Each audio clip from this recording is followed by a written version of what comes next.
Okay, because it doesn't, there we go, good. All right, well, thank you, Jeff. For some of you who are still in academia, you know there's now what are called trigger warnings.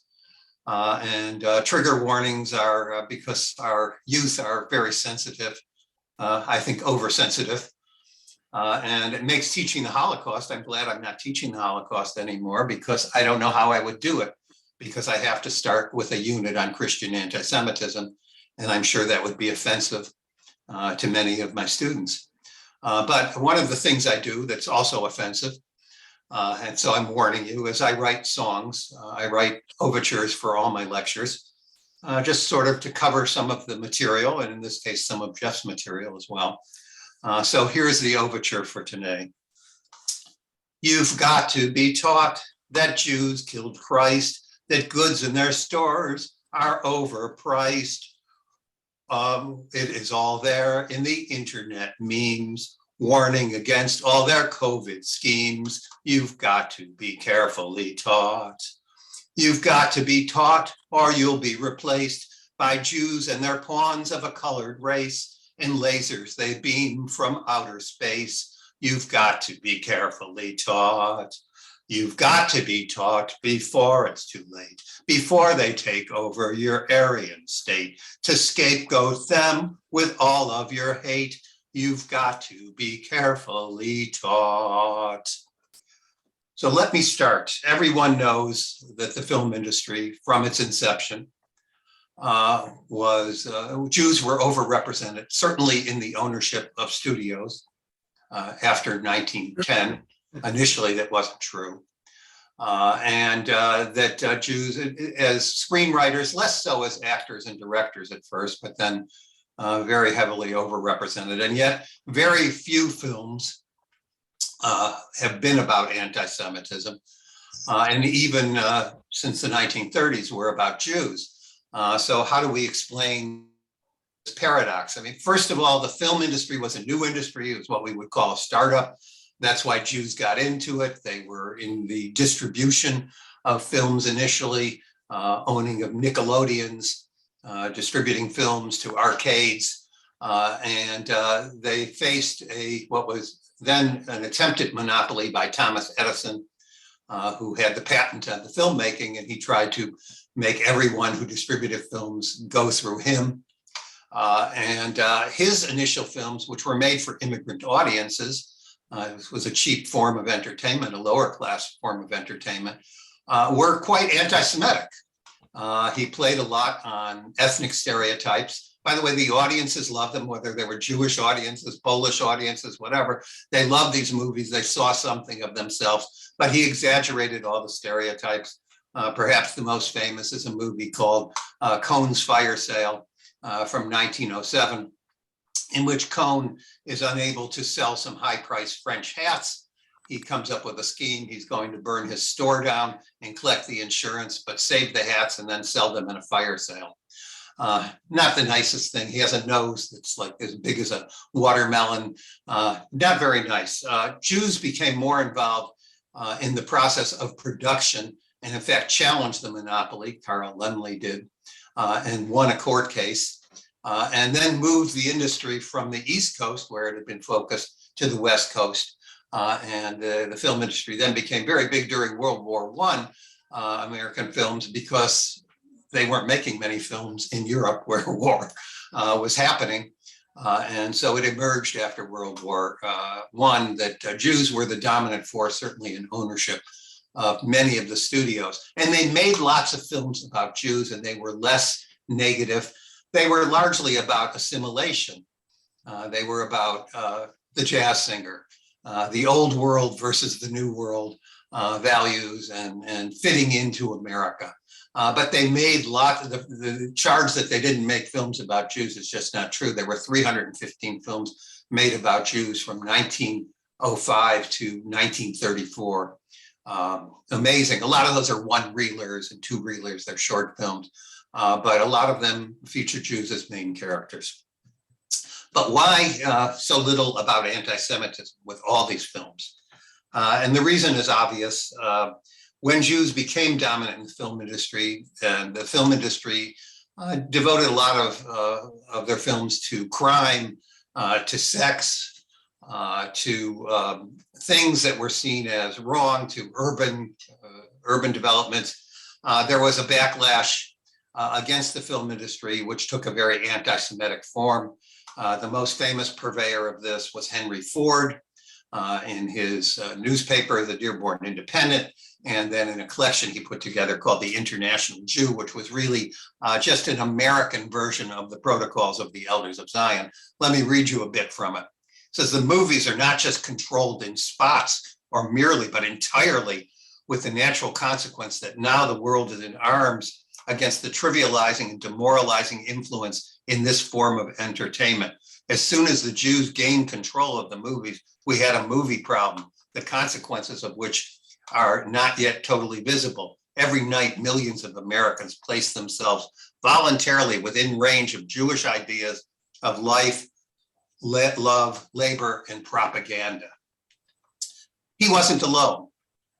His was a very distinctive kind of anti-Semitism. There were Protestant groups that were fighting for censorship of the films, of Hollywood films. There were Catholic groups that emerged, the Catholic Legion of Decency. And by the way, there were Jewish groups that also tried to control what was in the films. And there were in some of these early films, mostly Christian stereotypes, the most famous being Intolerance, D.W. Griffiths, who had made The Birth of a Nation. There was a scene in there where it was clear Jews were to blame. They were pretty negative for killing Christ. Jewish groups protested. He reshot some of those scenes in 1927. The King of Kings, Cecil B. DeMille's movie about Christ, brought similar sorts of protests. By the way, there were also African-American groups that protested what was going on. And the industry created a kind of milquetoast supervisory agency. It was really kind of a public relations agency to sell the wholesomeness of the films to America. But it didn't do very much in restraining the films until 1930, when there was really a possibility. There were going to be congressional hearings on federal censorship. It was already legal at the local level to have censorship boards. That had been decided because films were viewed by the Supreme Court as interstate commerce and not as something as artistic expression or free speech. And there were now federal attempts, and to preempt that, Hollywood created what was called the Production Code. And the Production Code forbid negative portrayals of ethnic groups and of other nations. And it was very clear about this. It didn't do very well. It was supposed to also apply to racial groups, but it didn't do very well in that regard. But clearly the films started showing more positive images of ethnic groups. And the first anti-Semitic films dealing with American anti-Semitism, not being anti-Semitic themselves, but dealing with anti-Semitism in the United States, occur in this brief period between 1930 and 34. The 1930s, when the Production Code is first drafted. 1934 is when it really gets some teeth. A man by the name of Joseph Breen, who was the head of the Catholic Legion of Decency and was very anti-Semitic himself, becomes the head, and he's sent to Hollywood. And after that, films have to go through a rigorous pre-screening process of looking at the scripts to get a seal of approval to be shown in the major theater chains, which were also owned by the studios.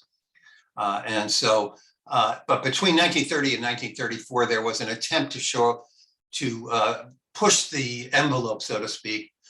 It was the Depression. The relationships between ethnic groups were frayed, and all out of that came a number of films that dealt with these. All right. So let me show you a clip from a film called Street Scene. Street Scene is about a tenement building where lots of immigrant groups live, and they all are very nice to each other, but when no one's around, they all badmouth each other, and sometimes in front of each other's face. It was based on a play by Elmer Rice, directed by King Vidor, and it has a scene. It's not there to show anti-Semitism, it just shows these ethnic tensions, But this is a scene where a guy who's going to law school, but his father lives in this tenement building, has fallen in love with an Irish woman. And this is what happens. So here we go.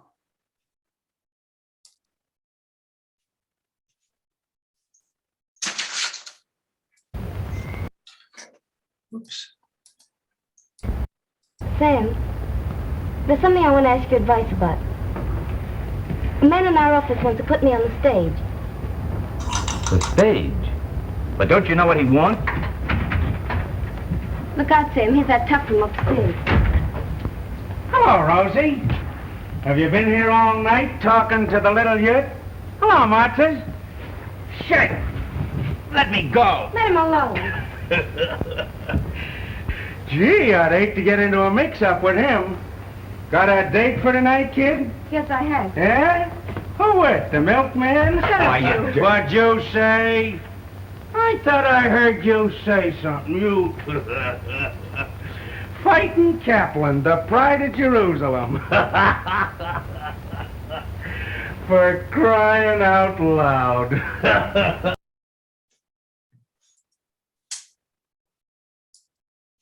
It's pretty mild, but it was the first time that there was sort of these overtly anti-Semitic comments made. There's another movie that comes out in this period, Consular at Law, which deals with a mixed marriage in which the wife really wants to ditch her husband because he's Jewish and he has kind of left-wing sympathies, and it embarrasses her in society. But the reason why Jews disappear and anti-Semitism disappears from films and portrayals has to do with the rise of Hitler. And in 1933, the Nazis proclaimed that they will boycott not only any movie which shows Jews in a positive way or shows anti-Semitism in a bad way, or shows what's going on in Germany in a bad way, but that they would boycott the entire inventory of movies that Hollywood was sending to Europe. And 40% of Hollywood's market was in Europe. And so they didn't want to lose that. There was domestic pressure. The Depression caused a high rise in anti-Semitism and the rise of paramilitary anti-Semitic groups. And basically the Hollywood studios, Hitler sent an envoy to monitor the film industry. And the studios made a decision in 1934, in conjunction with this man Breen, that they would avoid making films that would offend Hitler and hurt the market. And the other rationale was, we don't want to show anti-Semitism on the screen because it's rising in the United States and it might just feed anti-Semitism rather than fight it. And so they tended to avoid the subject. Again, you can't generalize, because one studio from the beginning took Hitler on and in fact stopped production in Germany and distribution, and that was Warner Brothers. And Warner Brothers then was the main studio that joined in 1936 the Hollywood Anti-Nazi League that was formed by many actors and writers and allowed its radio station to be used to broadcast anti-Nazi broadcasting. But still, Breen didn't want any films to be made about what was going on in Germany, or that anti-Semitism was rising in the United States. And the way around this that Warner Brothers found was to make films about historical instances of anti-Semitism and let the audience figure out they're really talking about contemporary sorts of things, or about court cases that had just occurred that were well known in the United States, where you could say, well, this just happened, it's in the press, why would we censor it? And that's basically what Warner Brothers did. They made a series of movies, starting with a movie, one's called Fury, which is about a lynching, but another is called They Won't Forget. They Won't Forget was about the Leo Frank lynching in 1915. But in there, you would never know Frank was Jewish. They basically say he was lynched because he was a Northerner who had come to the South. There's a film about the Dreyfus Affair, the Emile Zola story, in which substantial scenes which had dealt with the anti-Semitism that was part of the Dreyfus Affair were taken out, and all that was left was one visual reference where the the French High Command is looking for someone to pin the espionage that's occurring on, and they're going down a list of the officers, and they come to one, and it says Alfred Dreyfus, Jew, and they point to that and they say, that's our man. But that's the only reference to anti-Semitism there in the whole movie. Even a movie about a Nazi spy ring that was caught called Confessions of a Nazi Spy that came out in 1939, in which the spy ring is broken up, and it's clear they're racist. There is no mention of Jews. There's all these conspiracies that are described that we know are the ones that Hitler was concerned about, and the American German Bund was concerned about. No mention of Jew in particular. And even in the first anti-Nazi movies, as we move towards war in 1940, like The Mortal Storm, which was a novel about a Jewish professor who gets shut down largely because he teaches that race, there's no such thing as race or Jewish blood. In here, it's always described as Aryan versus non-Aryan blood. The first movie to really focus on Jews per se was The Great Dictator. Chaplin was so famous, he produced it independently. Well, it was through United Artists, but United Artists was a studio owned by the actors who made up the core of it. And Roosevelt encouraged him as we were moving towards war after 1939. And Roosevelt was trying to get this country not to be neutral. But as far as Jews returning into films, they returned once World War II broke out, because they returned as part of a idea that if you looked at a war movie, you would always see what were called platoon movies. Platoon movies were about these inter-ethnic, sometimes even interracial, even though it didn't reflect the reality, troops getting along with each other. Each group had their own stereotype, but they all were good comrades on the battlefield. And there would always be a Jewish character in these movies. But the first movie to try to tackle American anti-Semitism was a movie called Mr. Skeffington, which was a Betty Davis vanity project in 1944. And Mr. Skeffington is about a woman who is a debutante. Her family's fortune has been squandered by her brother. And so she decides to marry the richest man she can find, who is this man by the name of Job Skeffington, who is actually a Jew who's changed his name, but who doesn't deny he's Jewish. Her brother, when he hears about her getting married, is absolutely outraged that she's marrying this Jew. And that was in the original script. But during the war, there was what was called the Office of War Information, and there even was a Bureau of Film and of Censorship. And when the studio sent this script to them, this is the response they got. The Jewish question is presented in such a way as to give credence to the Nazi contention that the discrimination for which Americans condemn fascists is an integral part of American democracy. Furthermore, the characterization of Skeffington, a Jew, as the richest and most powerful man on Wall Street, lends color to the Nazi propaganda that Jews control the money interests in all countries. It is strongly recommended that the studio eliminate any connotation of a minority question. I'm going to show you what's left. There were lots of movies critical of Nazi anti-Semitism, but as far as American anti-Semitism, you didn't deal with that. And this was what was left in the movie.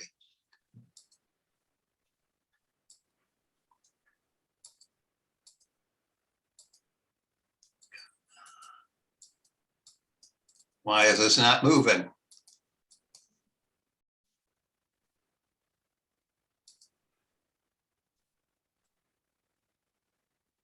If it isn't Mr. and Mrs. Skeffington. Trippy, darling, then you've heard. Of course. Everybody knows about it. It's in the papers. Were we on the front page? Not quite. You're listed under business transactions. Trippy, you'd better go up to your room. Shame on you, boys. Letting yourselves be outbid. Wait a minute, Trippy, you're drunk. It's his fault I'm drunk. When they read the news at the club, they gave me unlimited credit. Oh, Trippy! Vanny, perhaps you better go upstairs. Oh, I'm gonna be challenged. He's gonna heave his checkbook in my face. Trippy, you're drunk. You don't know what you're saying. I was the one who swindled you. Why did you have to put her in jail? Go upstairs. Oh, leave me alone. Trippy, you're a swine. Well, if Skeffington's a gentleman, a swine is what I want to be. Oh, Trippy, you're excited. Shut up. You all make me sick to my stomach.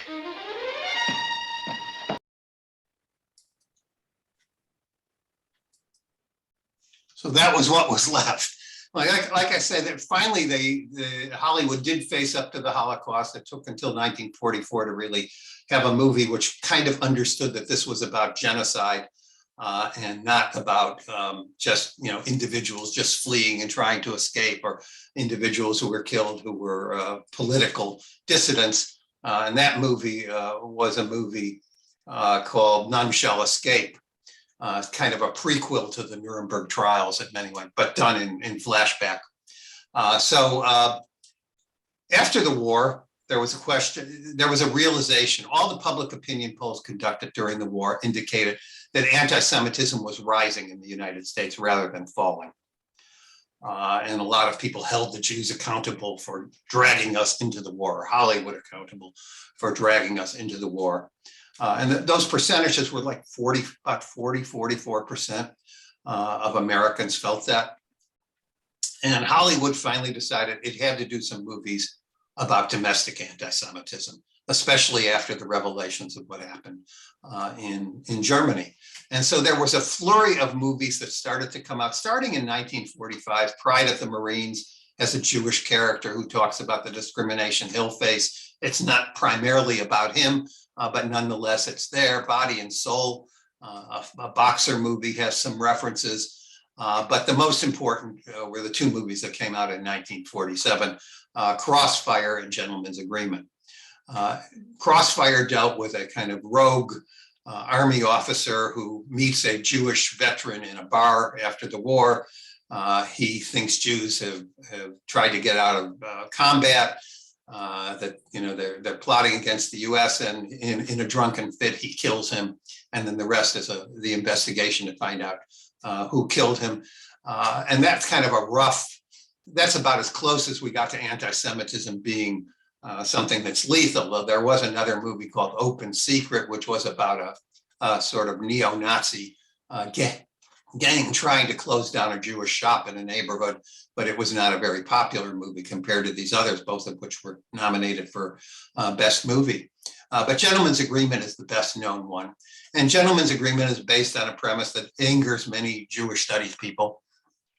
And the premise is that this Christian reporter is going to pretend he's Jewish and see what sort of discrimination he receives. He's taken a new job, no one knows him, and he just says he's Jewish, and then he experiences all the things, whether it be people making ethnic slurs, or not being admitted into a hotel, or his son being beat up because his father's Jewish.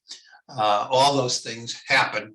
And his girlfriend, who he has just met, who's from a very wealthy family from Darien, Connecticut, she's the one who suggests she likes the story on anti-Semitism.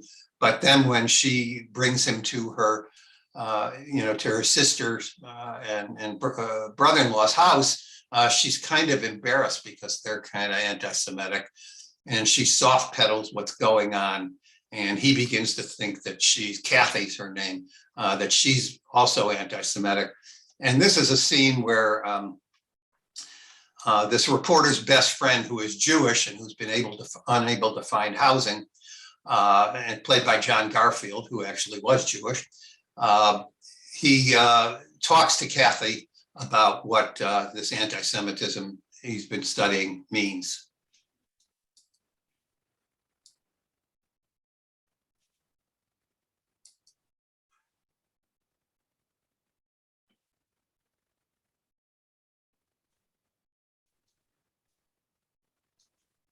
Okay.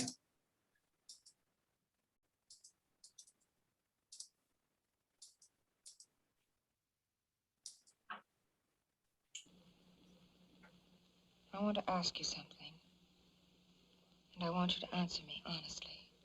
Go ahead. Do you think I'm anti-Semitic? No, Kathy, I don't. Phil does. Does he? You know I'm not anti-Semitic. You're a Jew and you know it. Why can I make it clear to everybody but Phil? Why, I was the one who suggested the series. Did you know that? No, I didn't. I hate this thing just as much as he does. Why can't he see it? Why? Friday night at dinner, a man told a vicious little story, and I was ill. I was sick with rage and shame. But Phil actually What makes... kind of story, Kathy? Oh, it was just a story. It had nothing to... Well, suppose you tell me anyway. Well, it was just a vulgar little joke that a man told at dinner. It has nothing to do with Well, take this. it easy, Kathy. Maybe it has. What kind of a joke? I can take naughty words now. But why? Oh, all right. It was a man named Lockhart, and he tried to get laughs with words like kike and coon, and I despised him and everybody else at What the did you table. do, Kathy, when he told the joke? What do you mean? I mean, what did you say when he finished? I wanted to yell at him. I wanted to get up and leave. I wanted to say to everyone at that table, why do we sit here and take it when he's attacking everything that we believe in? Why don't we call him on it? And what did you do? I just sat there. I felt ashamed. We all just sat there. Yeah. And then you left and got me on the phone. Later, after dinner was over, I said I was ill, and I am. I'm sick through. I wonder if you'd feel so sick now, Kathy, if you had nailed him. There's a funny kind of elation about socking back. I learned that a long time ago. Phil's learned it. And I haven't? Lots of things are pretty rough, Kathy. This is just a different kind of a war. And anybody who crawls away is a quitter just as much I as... didn't say that. You did. Somebody told a story. Sure, a man at a dinner table told the story, and the nice people didn't laugh. They even despised him for it, sure. But they let it pass. And behind that joke is Flumin and Darian and Tommy and those kids. And if you don't stop with that joke, where do you stop? Is that what you mean? That's right. Where do you call the halt? I've been getting mad at Phil because he expected me to fight this instead of getting mad at the people who help it along. Like Lockhart tonight. Not just old Lockhart. At least he's out in the open. But what about the rest of the dinner guests? They're supposed to be on your side. And they didn't have No, to... they didn't. And I didn't. That's the trouble. We never do.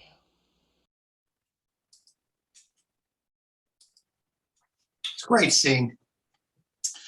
But the problem of this is that the Jewishness of Dave is pretty minor. There's no sense that there's anything about Jewishness except being persecuted. And that's his identity. And that basically Jews are interchangeable with anybody else. Phil could be Jewish, right? Anybody could be Jewish. This sort of wave of films about anti-Semitism petered out very quickly by 1949. And the reasons are obvious. The US military desegregated in 1948, and many films which initially had been about Jewish characters were transferred into characters who were Black. So the movie Home of the Brave, some of you might know, was changed, originally about a Jewish soldier being isolated in the army, now became about a Black soldier being isolated in the army. And there's a whole set of Pinky, Elia Kazan, who made the movie Gentleman's Agreement. He makes a movie about a mixed race woman called Pinky in 1949. And there's a series of these films that then start coming up. Anti-Semitism is a kind of side issue in a number of American movies during the 1950s, but it's not a particularly important thing, except perhaps for the movie The Young Lions, which becomes a Holocaust movie, but which is largely about a Jewish soldier navigating, and a German soldier, parallel lives. But the Jewish soldier encounters lots of anti-Semitism, both from his wife's Gentile parents and then within the army. And then they witness the Holocaust at the end when they liberate a camp. But very little was happening.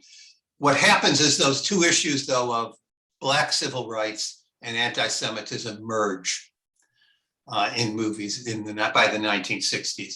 because civil rights then becomes argued against as being a Jewish movement, as being a product of Jewish liberalism, that blacks are really the pawns of a Jewish plot to mongrelize the nation. And I'm going to show you a clip here. And don't be surprised, this is William Shatner in a very early movie called The Intruder. And The Intruder is about an outside agitator going through the South, arguing against school segregation. And this is his speech.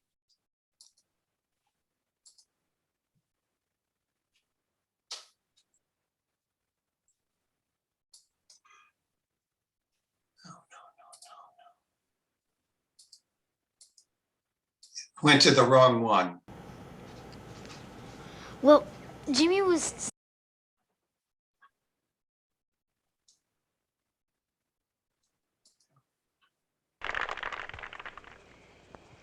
Now, you all know that there was peace and quiet in the South before the NAACP started stirring up trouble.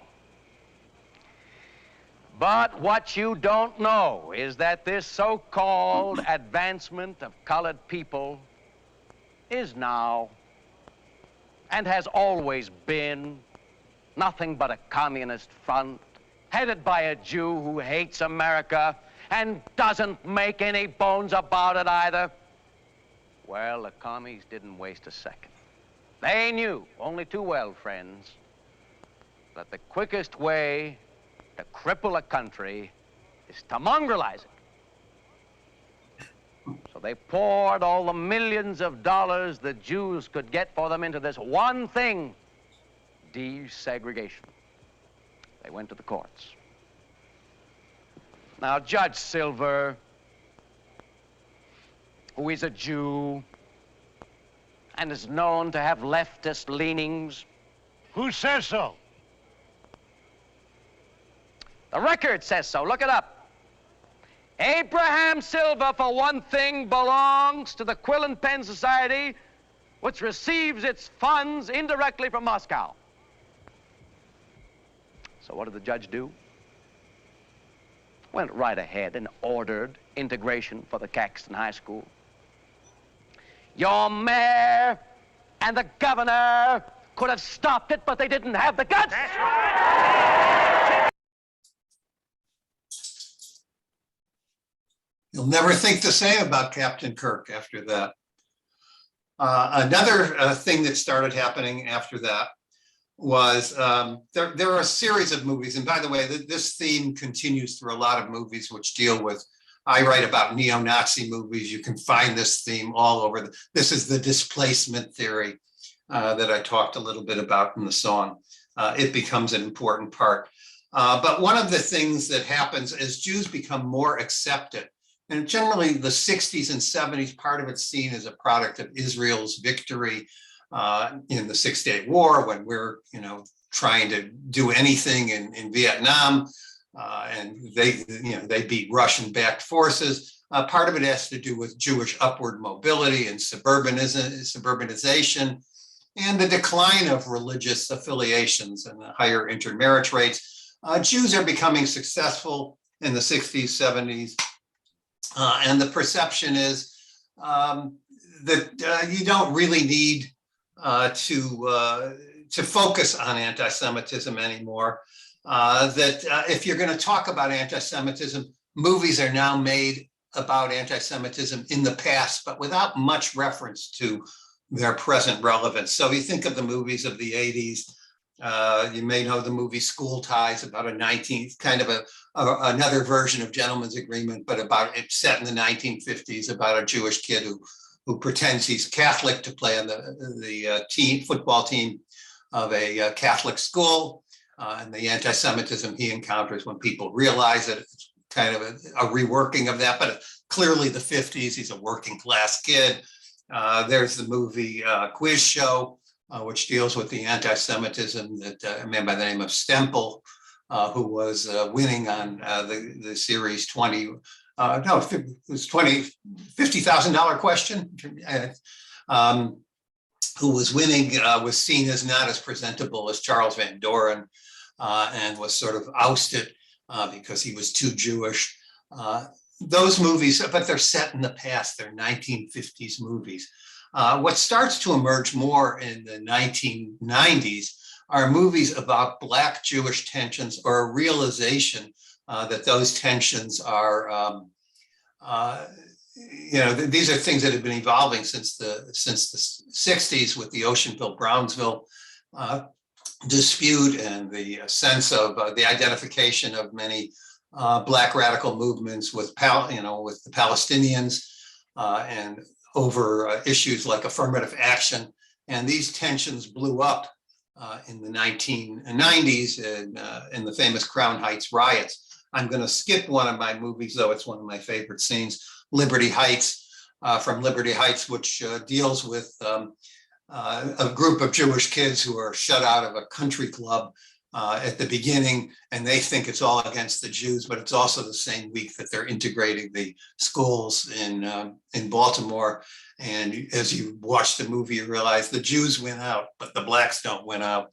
But a number of people have tried to make movies about the Crown Heights riots caused when a fleet of cars driving the Lubavitcher Rebbe hit a Black child in Crown Heights, and the ambulance service for the Hasids, for the Chabad, came and took away a number of the Jewish victims there, but didn't do anything for the Black boy, and it ended up being riots between these two groups which lived together.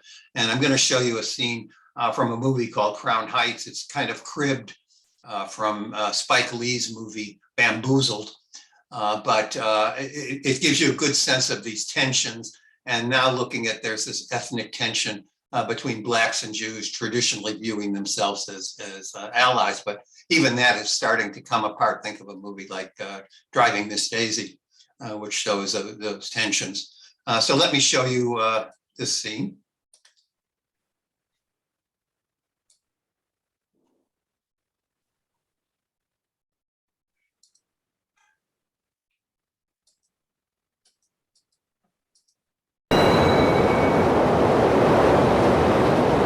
Crown Heights has 200,000 people, 20,000 Jews and 180,000 Blacks. People often project negative images about you, especially if you look different. We have two communities living side by side, but having very little interaction with each other, except when something negative goes down. You could have Lubavitch Hasidim that have many more people living in too small a space, living one on top of another in apartment houses and so on.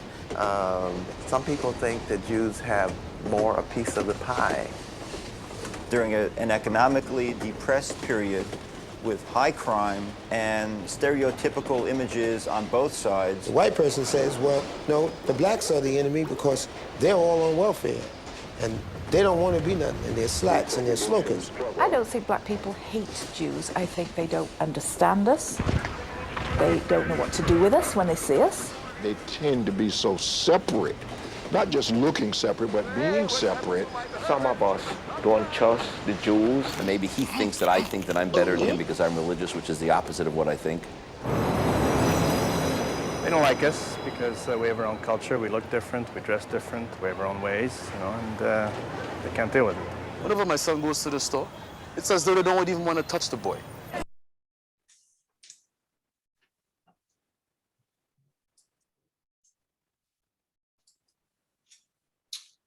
It's a good movie, and it's based on a true story of a rabbi who links up with a Black social worker, and they create a musical alternative where they get the Hasid kids to become interested in rap music and in breakdancing. The group that came out of that still exists and still is performing around the country. But other issues come to the forefront as well in movies about anti-Semitism. And I'm looking at the time. How much time do I have left, Jeff? You need to start wrapping up, actually. So okay, then I'm just going to give you. Let me just. We can actually come back to you later on if you want to add something, but we do want to move. Okay. To Jeff's presentation. All right. So, anyways, let me give you a final. The two issues that then emerge in films about anti-Semitism is one, Arab-Jewish tensions. And you'll see a number of movies, especially movies about terrorism, in which you will have tirades against Jews and tirades against their control of the media in Israel and whatever. And there have been movies which have tried to tame that after 9/11. I was going to show you a clip from a movie called Arranged about a friendship between a Jewish woman and an Arab woman, but the distrust, they're both teachers and their students think that Arabs and Jews should hate each other, and because they're all out to kill each other. And the other scenes, other main issue is, and it's the one that's still the most prominent, are films about neo-Nazis. These start being made in the 1980s. Actually, there's a movie made in the 1960s called Pressure Point, which is very good with Sidney Poitier, worth seeing. But starting in the 1980s with the rise of the Posse Comitatus and the killing of Alan Berg, the Jewish talk show DJ, and this sort of rural anti-Semitism that sprung up due to the foreclosure crisis. There have been movies about neo-Nazis for a long time, and they usually speak, the whole ideology is based on this theory of that blacks and brown-skinned people are mud people, and that Jews basically manipulate them to deracinate the nation. Usually many of these movies are set in the past, like a movie I like a lot, Imperium with Daniel Radcliffe, came out in 2015, is set in the 1980s, 1970s, as is Black Klansman. But they make it clear that what they're talking about is contemporary. And the movie I like the best for this is Black Klansman.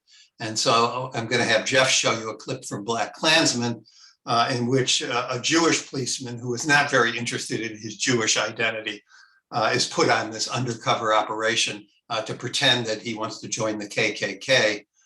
And this is what happens when he goes there. And if you know the movie, the last scene, well, I'll talk about the last scene in a second. Jeff.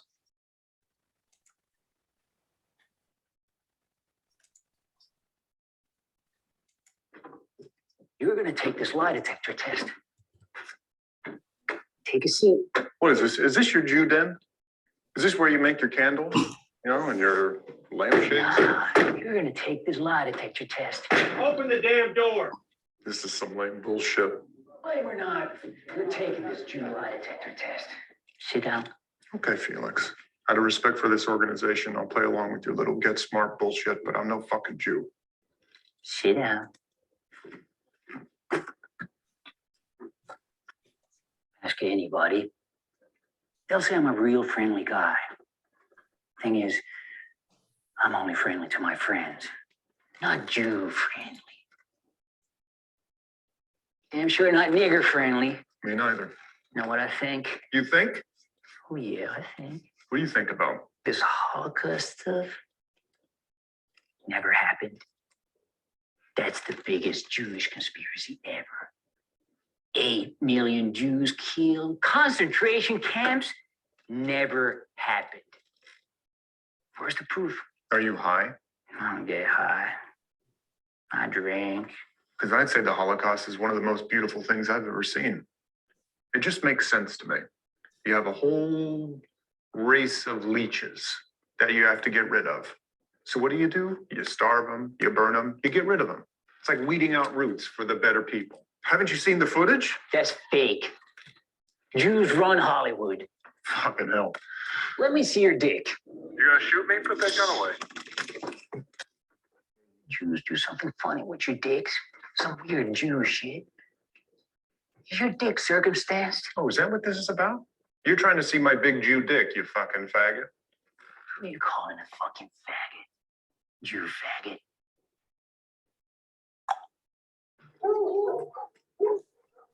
Okay. Put that fucking strap on your arm. Put it on your arm.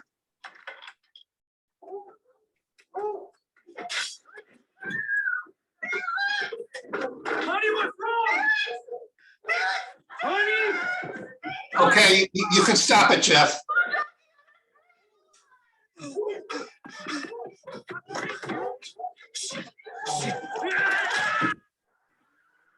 Okay. Anyways, you get the sense. What I like about this movie a lot, if you've seen it, is the language that the KKK uses, and the David Duke dressing up as a respectable politician, which everyone says, well, how could he do that? Well, after Trump, this movie makes a lot of sense. And in fact, the last 5 minutes of the movie are about Charlottesville and the link between the two. They segue from a KKK bonfire to the march in Charlottesville, and then David Duke saying, Trump gets it. This is what America first means. So these movies have sort of traced the level of anti-Semitism after you get past the Holocaust in 1945. You do get movies that are reflecting what's happening in the culture, and I will turn it over. Either I don't know if we're doing Q&A now or if we're turning it over to Jeff. Q&A at the end. So we're going to turn it over to Jeff, and let me introduce Jeff. Jeff Demsky is an associate professor of political science at San Bernardino Valley College. He specializes in American cultural representations of the Holocaust. Dr. Demsky is an active scholar whose research appears in academic journals and presses throughout the US, the UK, France, Canada, and Switzerland, along with the Netherlands and Germany. The most recent publication is Irreverent Remembrance, Nazi and Holocaust Memorialization in Anglo-American Popular Culture, 1945 to 1920. I'm going to let Jeff tell you a little bit about how he got into this subject. So we all want to welcome Jeff Demsky to the program. And Jeff, please take it away. Thank you, and good morning. Thank you to Laurie. It was an excellent presentation, as it always is. Thank you all for joining. I don't want to spend too much time on my personal history. It's not nearly as interesting as yours. I'm a third generation post-Holocaust American Jew. My parents were not in the Holocaust. My grandparents were not in the Holocaust. My grandfather's a World War II veteran, rest in peace. But I became aware of anti-Semitism at a young age, just as probably everyone else here did. I wasn't really 10 years of age before the Irish Catholic boys in the neighborhood told me about the Holocaust, and that opened up a real question for me as far as identity. Generally we don't introduce 8-year-olds to racism and anti-Semitism. My mother was a librarian, so I always had access to the libraries and the encyclopedias. And sure enough, what the Higgins boys said was true. And that began what I didn't realize would be a lifelong study for me. I had options in life. I, of course, was slated to go to law school like everyone else, but at the last moment, I decided to study history. And 40 or so years later, here we are. So again, thank you for inviting me, and let me get to the talk. So pandemics, of course, breed more than disease. Viruses produce scapegoating, and Jews are common targets. Medieval Christians, of course, blame Jews for poisoning wells and poisoning crops during the Black Death. The Spanish decision about a century later to eject the Sephardim followed similar patterns of blaming Jews for poisoning crops, etc. Even during more enlightened historical times, Voltaire frequently recorded his disgust with Jews. By the late 19th and early 20th centuries, of course, this hatred fed eugenicists' claims that Jews posed a hygienic threat to Christianity. And this claim becomes the pseudoscientific basis, of course, for the Holocaust. These pasts don't remain in the past, unfortunately. When American tiki torchers scream, "The Jews will not replace us," and that is what they're screaming, that deals with something called replacement theory, which does have a biological component to it. When the Brexiteers chant, "We want our country back," They're again referring to an idea of a Jewish globalist consortium that is really no different than what the Protocols or Henry Ford's International Jew alludes to. Our calendars may indicate that we're 20 years into the 21st century. But resurgent anti-Semitism, I think, indicates that little much has changed. COVID-19 has amplified these anti-Semitic impulses within chauvinistic age of Trump discourses. Donald Trump did not blame Jews for COVID-19. He blamed the Chinese. But that point of fact is probably beside the point.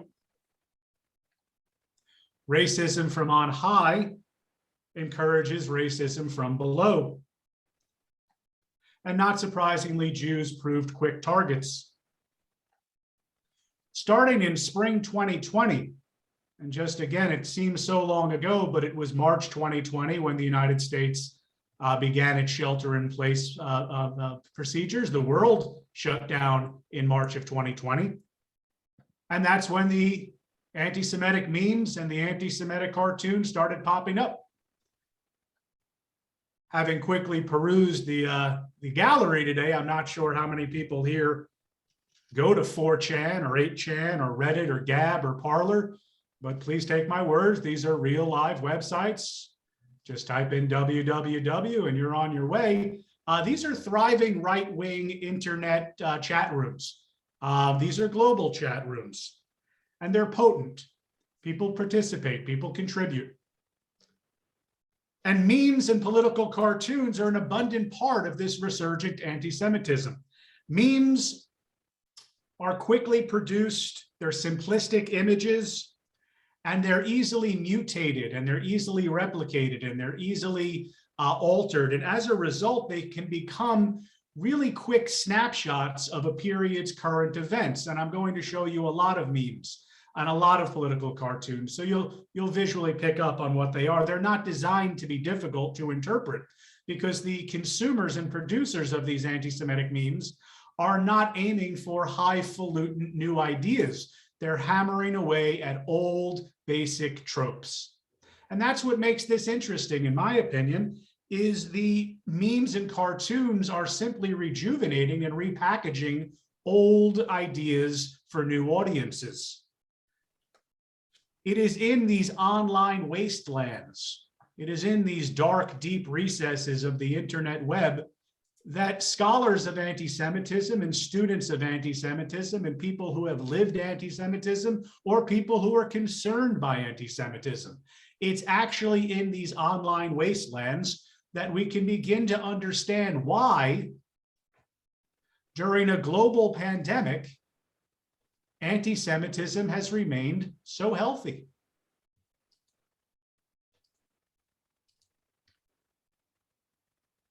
The old smears are new again. Consider the visual and textual messages attached to this 1943 Nazi cartoon. The title roughly translates to germs. If you look at the sample, the microbes are Stars of David mixed with Soviet icons. The caption claims that Jews are poisonous. Similar slides existed in the Polish language. Here, Jews are blamed for typhus. French language. Jews are blamed for cancer and syphilis, tuberculosis. The French drawing, if you look here, has the anthropomorphized Shylock character, very familiar in European and American anti-Semitism. Again, the nose, the rapacious look. That's from the Folger Library. It's this theme, the Shylock character, which is the anti-Semitic link to COVID-19 animations, because Shylock in modern terms is Happy Merchant.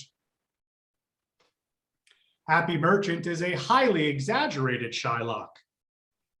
He has a lascivious impression. He's smirking.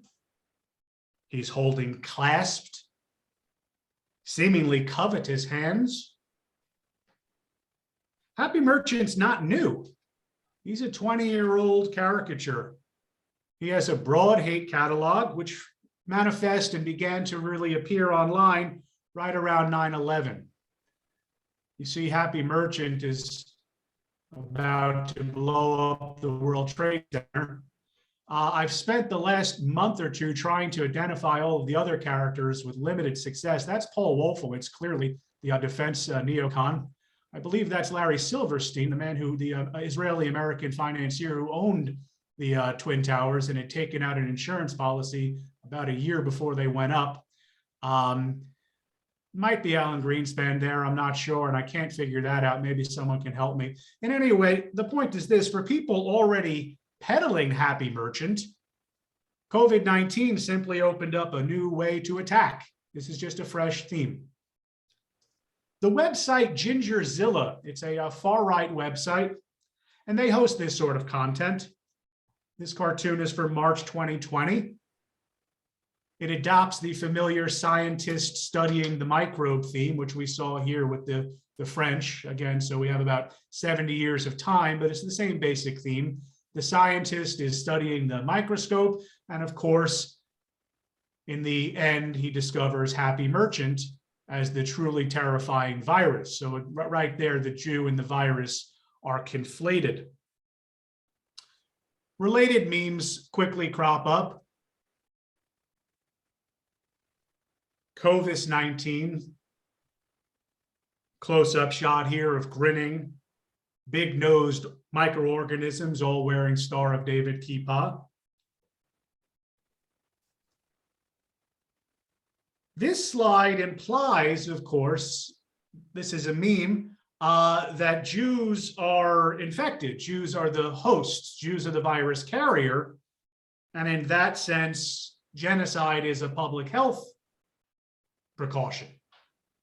Again, there's nothing complicated about these memes. They're not supposed to be complicated. The question is, I'll just come off slide share for a second. They're not supposed to be complicated. They're supposed to be impressionistic. They're supposed to be something that someone might look at while they have their cell phone and they're just scrolling through their socials. And this is the type of content that might show up on a Facebook page or any number, and indeed it could show up on Facebook. Zuckerberg doesn't ban this sort of stuff. They're supposed to be very simplistic. They're supposed to get the point across. And unfortunately, in this case, the point is anti-Semitism. This is an interesting cartoon because here the meme, of course, associates Happy Merchant. And you see he's in a blue hospital mask. He's in latex gloves. He even has a matching blue yarmulke. The text removes any sort of ambiguity. You have to beware the Jew flu. But in fact, in its simplicity, I got confused. Sometimes bigotry can be more complex than it intends to be, because that image, again, let's just quickly heading back to that image. This image could suggest that Jews are communicable and that the Jew flu is possessive, but it could also indicate that Jews are peddling the disease, that Jews are responsible for the virus, that they're distributing the virus. And that sort of messaging, it's nuanced, but it does tie into much broader and more familiar slanders about Jews being social agitators, Jews being social disruptors, and Jews looking for opportunities to profit off of chaos. I see the chat quickly. I'll provide all the slides to anyone who would like. So just if you can contact Jeff later or me, that's fine. The fear of Jewish agitation, Jewish social disruption, Jewish profiteering, that's nothing new in American history, of course. That's why Ulysses Grant briefly expelled all Jewish merchants living under his Civil War command. During the 1920s and 1930s, Henry Ford, Charles Lindbergh, they actively peddled the idea that Jews were troublesome, Jews were greedy. A few decades later, President Nixon and Billy Graham said the exact same things in recorded conversations in the Oval Office. Ordinary Americans speak just like their leaders do. And anti-Semitism was familiar to Ku Klux Klanners, Ham and Eggers, John Birchers, and of course today's tiki torchers. Current anti-Semitism really crackles on the internet on certain websites, and I'll focus in on ZOG groups for now. ZOG stands for Zionist Occupied Government. You see the Western governments there are alleged ZOG governments. ZOG adherents, they like to talk about bandy, old potted tales about Jews controlling Western governments, Jews controlling their treasuries, Jews controlling foreign policies, etc. And this dovetailed very nicely into COVID-19 smears.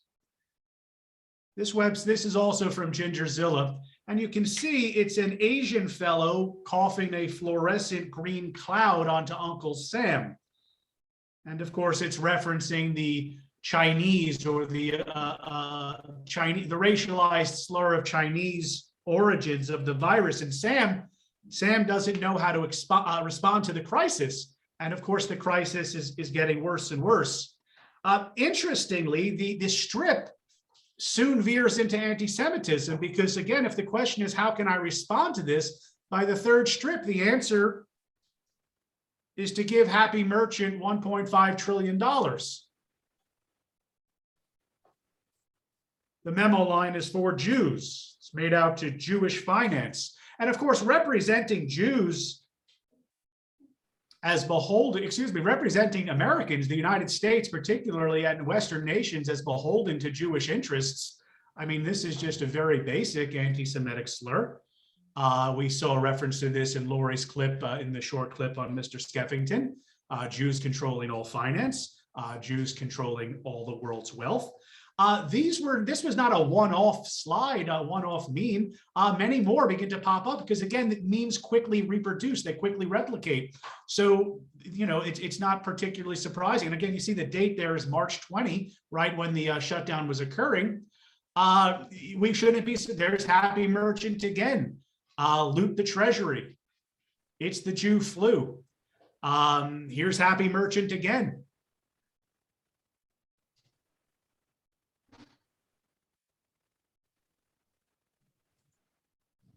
ZOG-minded folks, again, ZOG stands for Zionist Occupied Government. They're not the only group out there. The Goyim Defense League, the GDL, is also very involved with this sort of stuff. I have a few slides for them in a little bit. But ZOG-minded folks, and we're looking just at ZOG, again, Zionist Occupied Government smears, they also produce a fair amount of material that intersects Israel with the virus.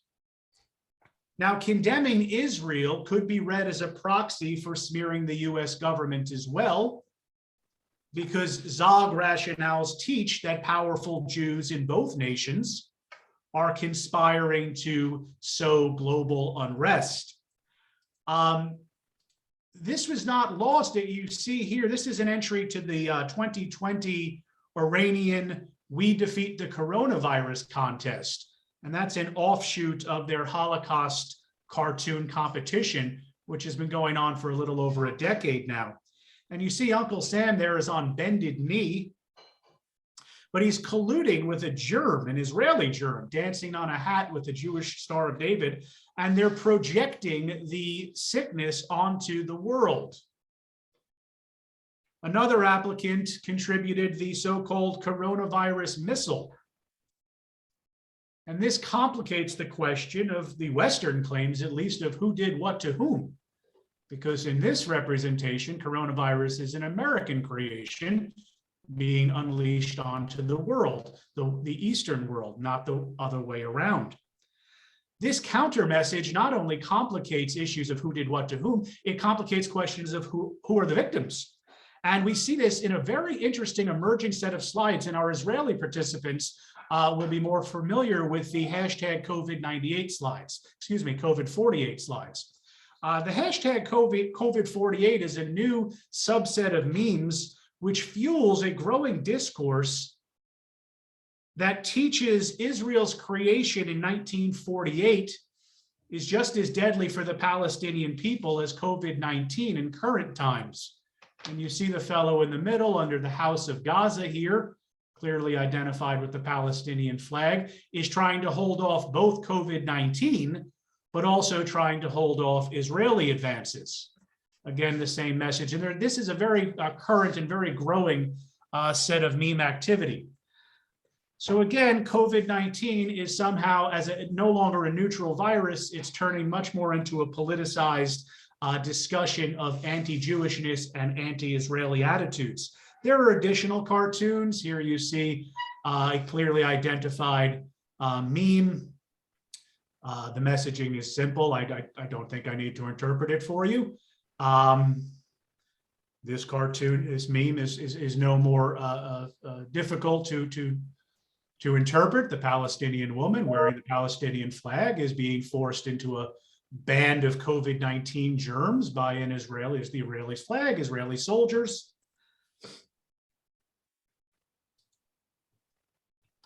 Now, there's a subset of memes that I'd like to look at that also deal with this issue of Israel and the United States.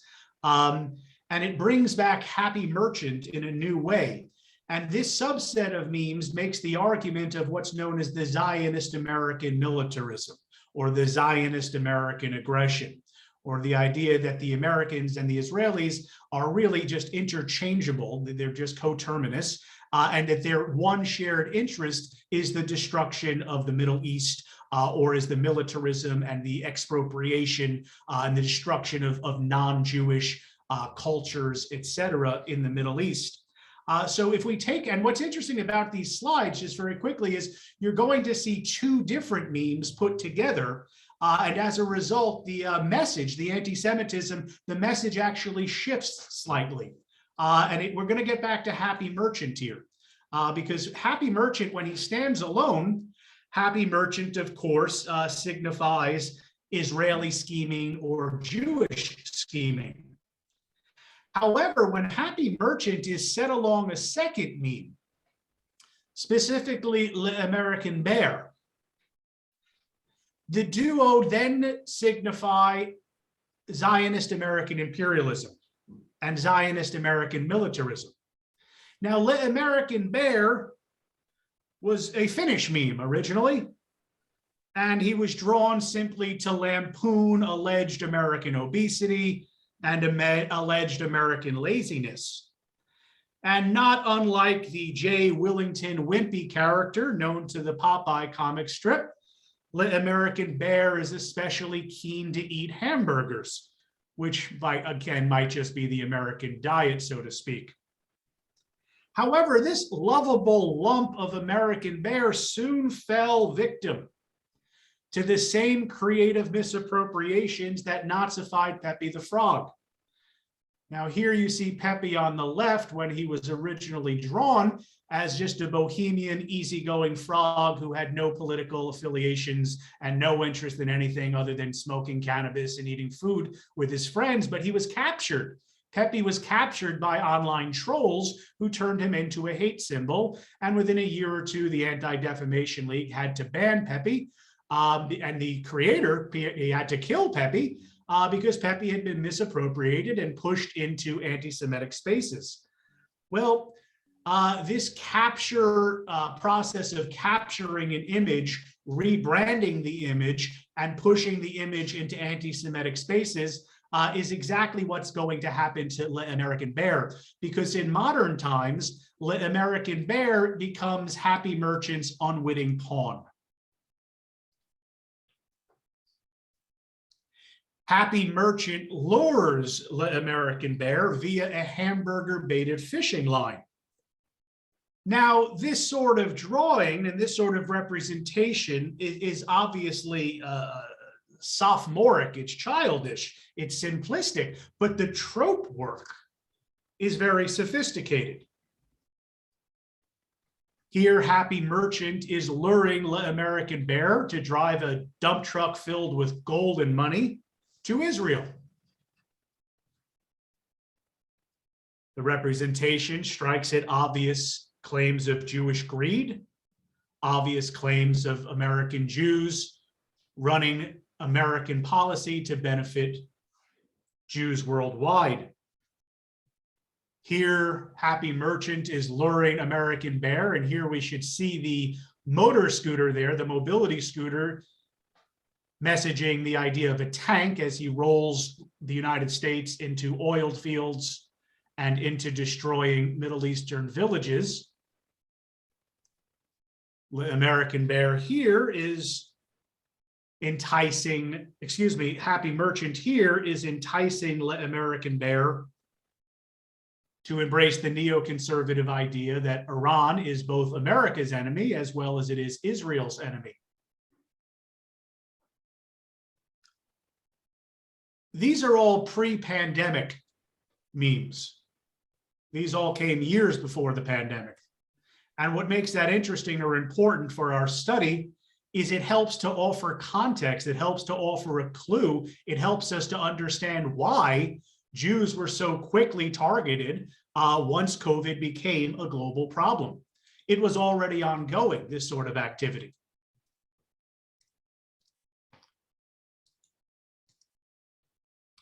This is a tweet out of England, which blames George Soros for owning the company where coronavirus broke out. It's a complete lie, but doesn't matter. Second bullet point argues that Israeli scientists were somehow involved with it, already working on the vaccine. And then you see on the bottom, the bringing up of the word coincidence. And coincidence is internet shorthand. Again, this word predates the pandemic, but it takes on a new relevance. A coincidence is a term that bigots use to describe remarkable occurrences of events that Jews seem to engineer. And the line there, a coincidence that Israelis did not die in 9/11, going back to the old canard that the Israelis, who had of course, an office in the World Trade Center, it was a World Trade Center, allegedly the entire Israeli workforce didn't show up for work on 9/11, 2001. At least that's the smear. So again, that would be the idea of a coincidence, and COVID-19 strikes bigots as exactly that. It's a coincidence. And what is the coincidence? The coincidence is the idea that the Jews are going to try and price gouge non-Jews for the coronavirus vaccine. Again, this is dated February 2020. I was still working in February 2020. We were not on break. We were not sent home yet. So I was a little bit behind on this one, but already by February 2020, there's already internet chatter, which is indicating that Jews are going to price gouge Christians. Of course, Happy Merchant is the obvious spokesperson for this message.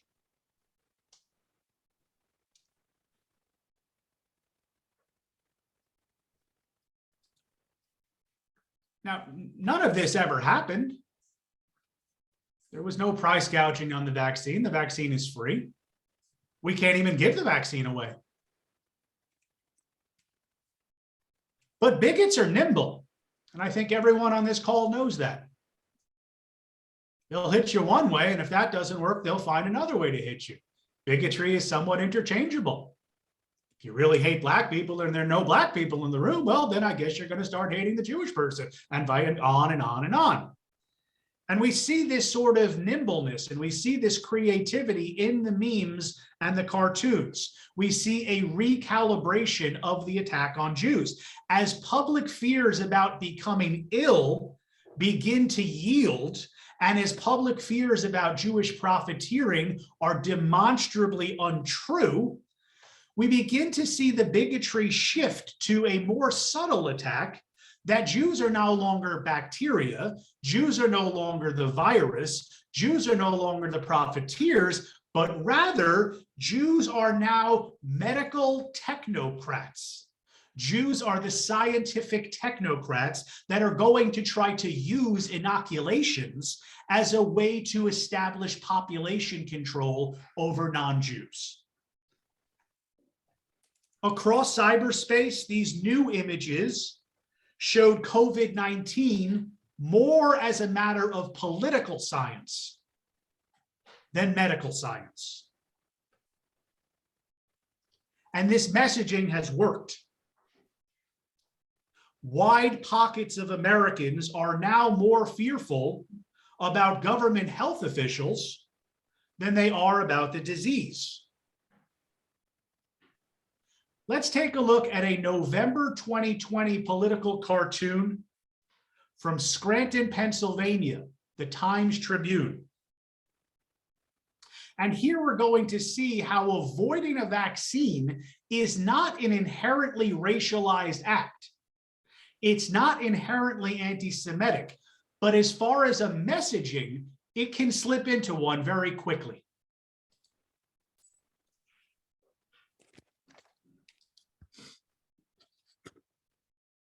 The two characters are Dr. Rachel Levine, identified clearly, Levine. At the point, Dr. Levine was Pennsylvania's Secretary of Health. Her patient is a middle-aged white man, and she's trying to conduct a routine checkup.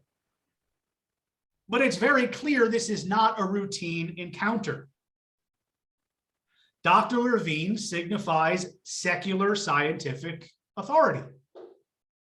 She's holding a list that says COVID-19 public health precautions. But she also appears rather perturbed. Now, her patient, we need to look carefully at him as well. He has a furrowed brow, a QAnon t-shirt. He represents anti-science. He represents anti-liberalism. And he also appears agitated. She's agitated, he's agitated. She instructs the man to say, ah, and he sticks his tongue out at her disapprovingly. This cartoonish defiance is significant. This cartoon was published 2 weeks after the 2020 presidential election. It was published in Joe Biden's childhood town newspaper. There are various messages here. The broadest message may be that COVID-19 public health precautions is a deeply polarizing issue, one that the new president-elect inherits. That's certainly one of the messages. However, the message also drifts towards anti-Semitism, even if the cartoonist did not intend for it to do so. Because, of course, Dr. Levine is a Jewish Ivy League graduate, and QAnon folks blame elite educated Jews for starting the pandemic.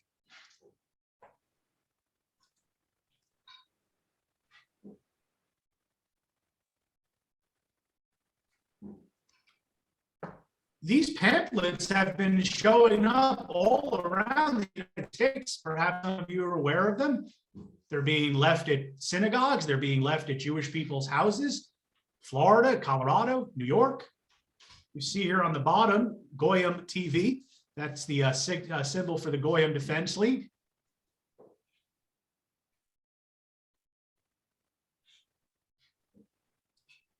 Juxtaposing a Jewish character, a Jewish doctor, with a QAnon believer invites racialized meditations. It forces and encourages people who may have already had these anti-Semitic views to delve deeper into considering them. Dr. Levine, the woman who was portraitured in the cartoon, Dr. Levine, is also transgender. This fact is going to agitate already agitated, low consciousness conservative voters that make up Donald Trump's base. The fact that Joe Biden went ahead and nominated Dr. Levine to serve as the nation's public health service chief, a position that elevated her to an active duty 4-star admiral, only inflamed what were already highly politicized COVID-19 discussions. Now, artists have a particular license for fighting the culture wars. And that's ongoing right now as much as they were in the 60s. Ben Garrison is a well-known American cartoonist. What makes Ben Garrison unique is he is a right-wing cartoonist. He's a MAGA cartoonist. He's a QAnon cartoonist. He does not hold a liberalized view of the world. He's certainly not a liberal Democrat. His COVID-19 cartoon work complements his pre-pandemic work. And central to Ben Garrison's pre-pandemic work were themes of anti-globalism, anti-elitism, and sometimes anti-Semitism. This is a Ben Garrison cartoon. It's signed on the bottom there, and you can clearly interpret it for yourself. The hand of Soros, which is controlled by the hand of Rothschild, controls American foreign policy. They're represented at former National Security Advisor H.R. McMaster and former General David Petraeus, former CIA Director David Petraeus. This is one of the oldest anti-Semitic tropes out there. And in fact, this one was so shocking that the Trump White House went ahead and disinvited Ben Garrison from an upcoming scheduled meeting. So even the Trump White House couldn't touch this one. I would assume Mr. Kushner was involved. This is not the only representation of anti-Semitism in Garrison's work. In the corner there, you see George Soros depicted as a bird of prey. Depicting Jews as bird of prey is a very old and familiar anti-Semitic device. He's a vulture, and he's imploring his implied democratic machine to destroy the Trump presidency. Now, he's a vulture, and he wants to destroy the Trump presidency. Of course, the implied message is he's going to eat it. Now, Dr. Anthony Fauci, the director of the National Institute of Allergy and Infectious Diseases, he's one of Garrison's favorite anti-Jewish stalking horses. Now, Fauci is not Jewish, but anti-Semites can set that fact aside.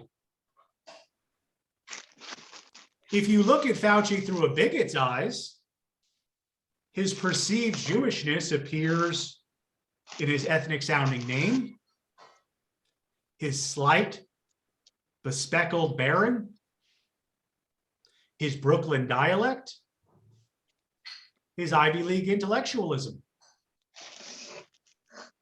Garrison also heightens an impression of Fauci's Jewishness by connecting him repeatedly to anti-Jewish tropes.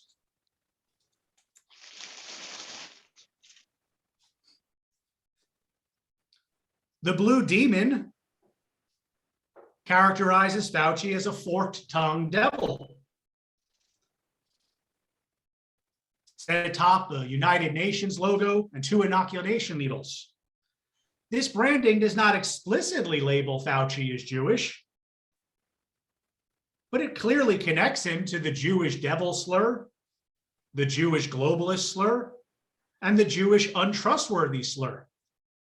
And just for contrast, I put up Joshua Trachtenberg's book, which looks at these things heading back to the medieval period. This is nothing new. Garrison knows what he's doing.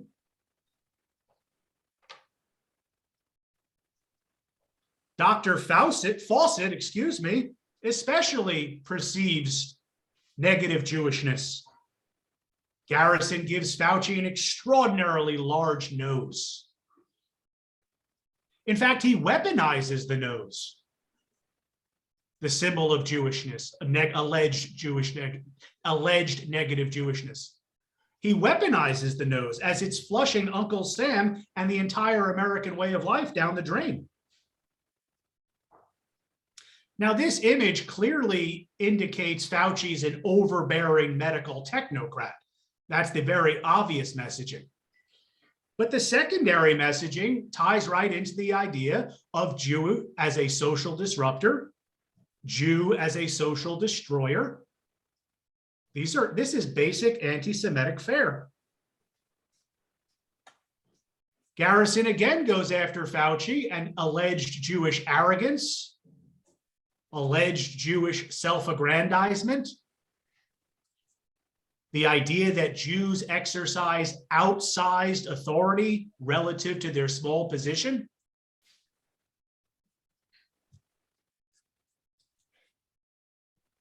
Garrison, in developing this medical technocrat idea, also has developed a negatively Judaized Bill Gates character. Now, of course, Bill Gates is no more Jewish than Anthony Fauci is. And that doesn't matter either. Gates's braininess, his slight physical stature, his wealth, his pro-globalist attitudes, his pro-scientific attitudes, all of these things index Jewishness to a bigot.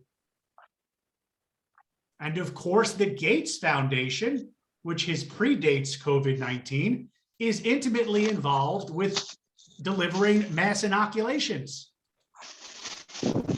Bill Gates is the ideal COVID-19 boogeyman. And this is another Ben Garrison cartoon.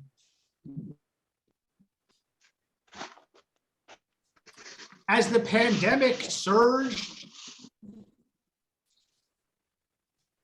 as the pandemic receded, as the pandemic surged again, pockets of citizens mobilized against Bill Gates. Now, interestingly, and this is where the story takes a turn into Nazi Holocaust memorialization and Nazi Holocaust remembrance. Interestingly, these oppositions to COVID-19 inoculations, these oppositions to public health measures are being framed as a defense of individual liberty. They're being framed as a defense of Christian sovereignty and being able to control their own bodies. However, the imagery soon shifts into Holocaust imagery rather quickly.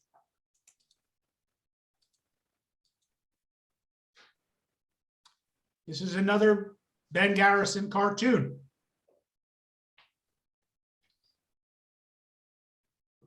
Bill Gates is wearing literally the Nazis' death head symbol. He's standing in front of a set of swastikas that's made out of inoculation needles. And if you read the caption in which he says you must wear an armband, well, I don't have to get any further than armband, and neither do any of you. And we see that this is a very, very thinly veiled reference to the Nazis' Star of David armband.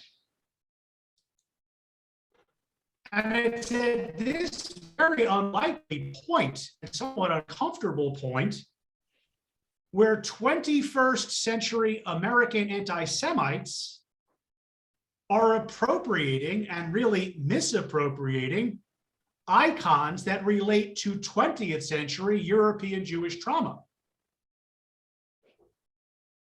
And it's being done very glibly and very flippantly. And what's most alarming is it's being done, at least in the bigot's mind, authentically. The bigot feels that this is an apt misappropriation. And we see this in the memes coming out. Ben Garrison is married and his wife produced these memes.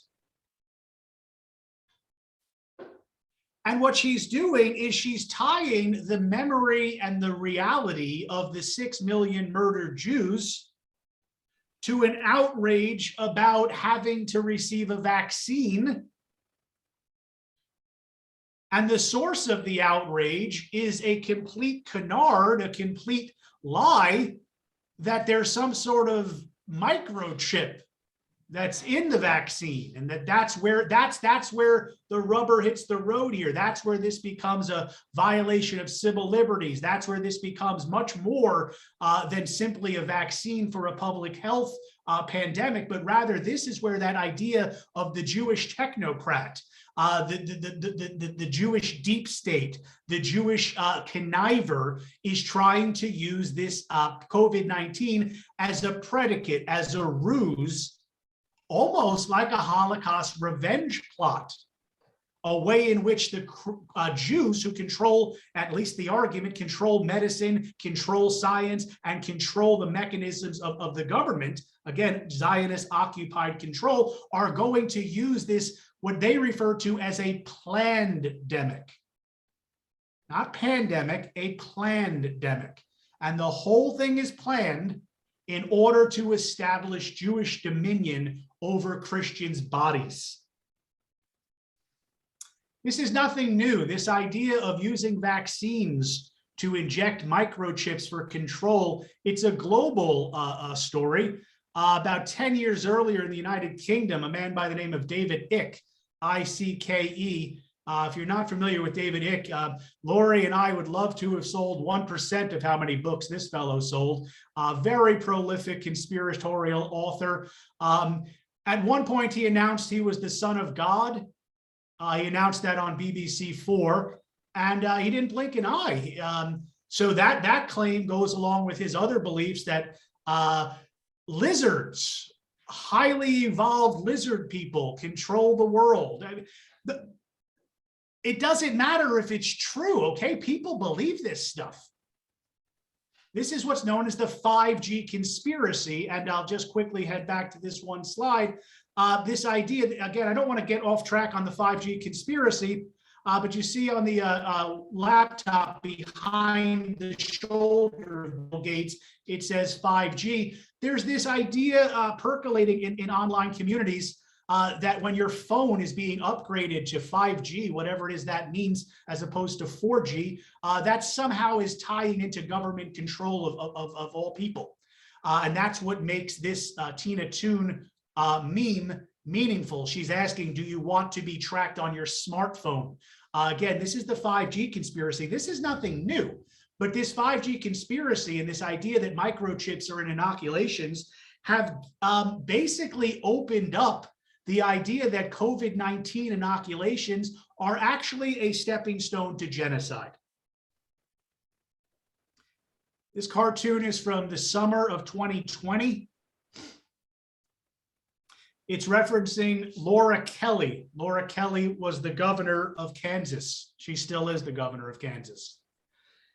It was posted on a Facebook page, but the Facebook page was hosted by a local newspaper. So this is a local newspaper's Facebook page. And you can clearly see what we're looking at. The grainy black and white backdrop depicting shawl-clad women moving on to boxcars, obvious Holocaust impressions. Now, Governor Kelly's face dominates the foreground. And we have to ask the question of why did the artist embroider a Star of David onto the governor's mask?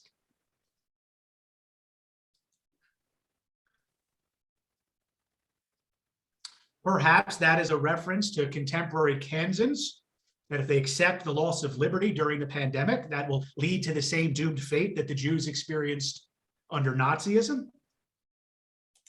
This may just be an outright bigoted smear that says Governor Kelly is a mouthpiece for Jews. For people who are unfamiliar with this activity, this all might seem very abstract. This all might seem very dismissible. Okay, this is just kooks being kooky. There's no end game here. It's just people blowing off steam. I would warn against that, and the research I've seen warns me against that, because the people who are promoting this sort of material and consuming this material do see an end game. They have a very clear vision of where this is all going.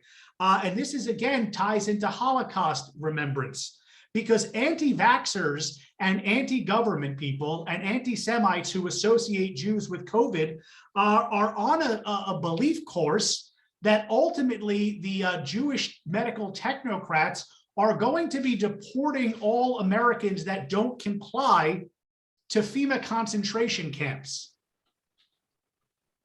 Another Ben Garrison cartoon, it's signed on the bottom, and you see the citizen is depicted as a sheep, and the sheep represents what's known as sheeple. And a sheeple is a label that MAGA and QAnon folks use to describe those Americans that just obey the government and do what they're told, like sheep. They're sheeple. So the hand, you can see the hand is identified as global Illuminati, which is another clear anti-Semitic reference. And it's the hand that is handing down all of the public health requirements. The citizen says, no, indignantly, I'm not going to wear a mask. But then in the next slide, you see that the mask has been put on. And that tells us the power and the authority of the so-called global Illuminati. A vaccine, I'm definitely not taking a vaccine. But then into the third slide, with both a mask on and a vaccine already injected. A biometric digital ID chip? No way, not taking that. But by the end, that global hand, which again represents the Illuminati, which is just another code word for Jewish domination, is pushing the person, the sheeple, onto a boxcar on their way to a FEMA camp. This FEMA idea is nothing new as well. It also predates COVID-19. I first heard about it in 2011. I was having a conversation. My wife was getting a picture framed, and I was speaking to the man who was doing the framing.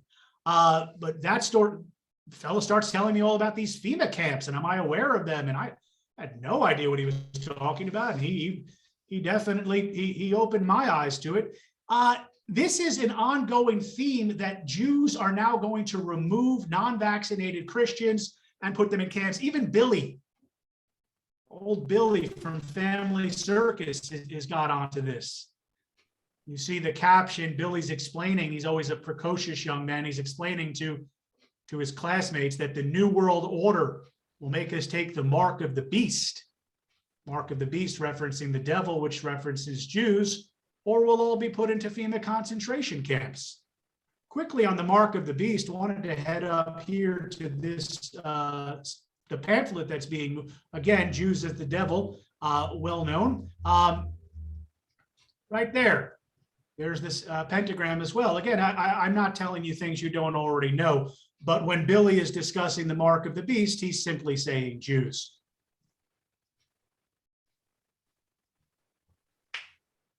The ADL had a similar reaction.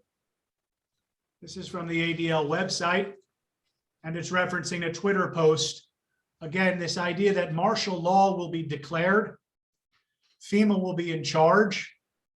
Apparently, this bigot argues that the Chabad Lubavitch movement is controlled by King Jared Kushner and his wife, the future Queen Esther. Folks, it's not important if this is true or not. The line here, FEMA has long been a source of fear, who believe that the government will use an emergency to round up Americans into detainment camps. That's what COVID-19 has done. It is re-energized this already existing energy. I'll close now just quickly. The rise of COVID-19 clearly hurt Jews, as the fanning of old hatreds have undermined the security of Jewish communities. In the United States especially, the resurgent anti-Semitism teaches an important lesson. Jews in 2022 are less accepted publicly than they were in 1960. Speaking out in racist, bigoted terms is far more acceptable today than it was in 1970. There's a reason Archie Bunker had to say those things privately in his den to his family, because he couldn't get away with saying it in public anymore.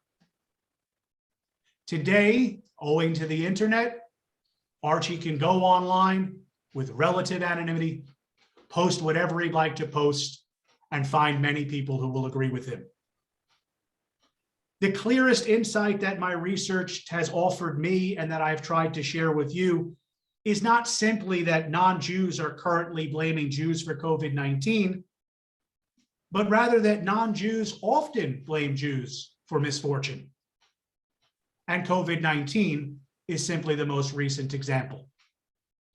Thank you for listening.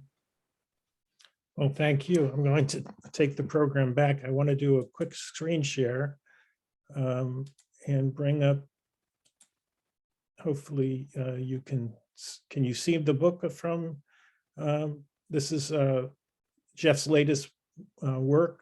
It's something that I wanted to share with you. Maybe you have an interest. It's obviously a professor's and university approach paper that Jeff has written.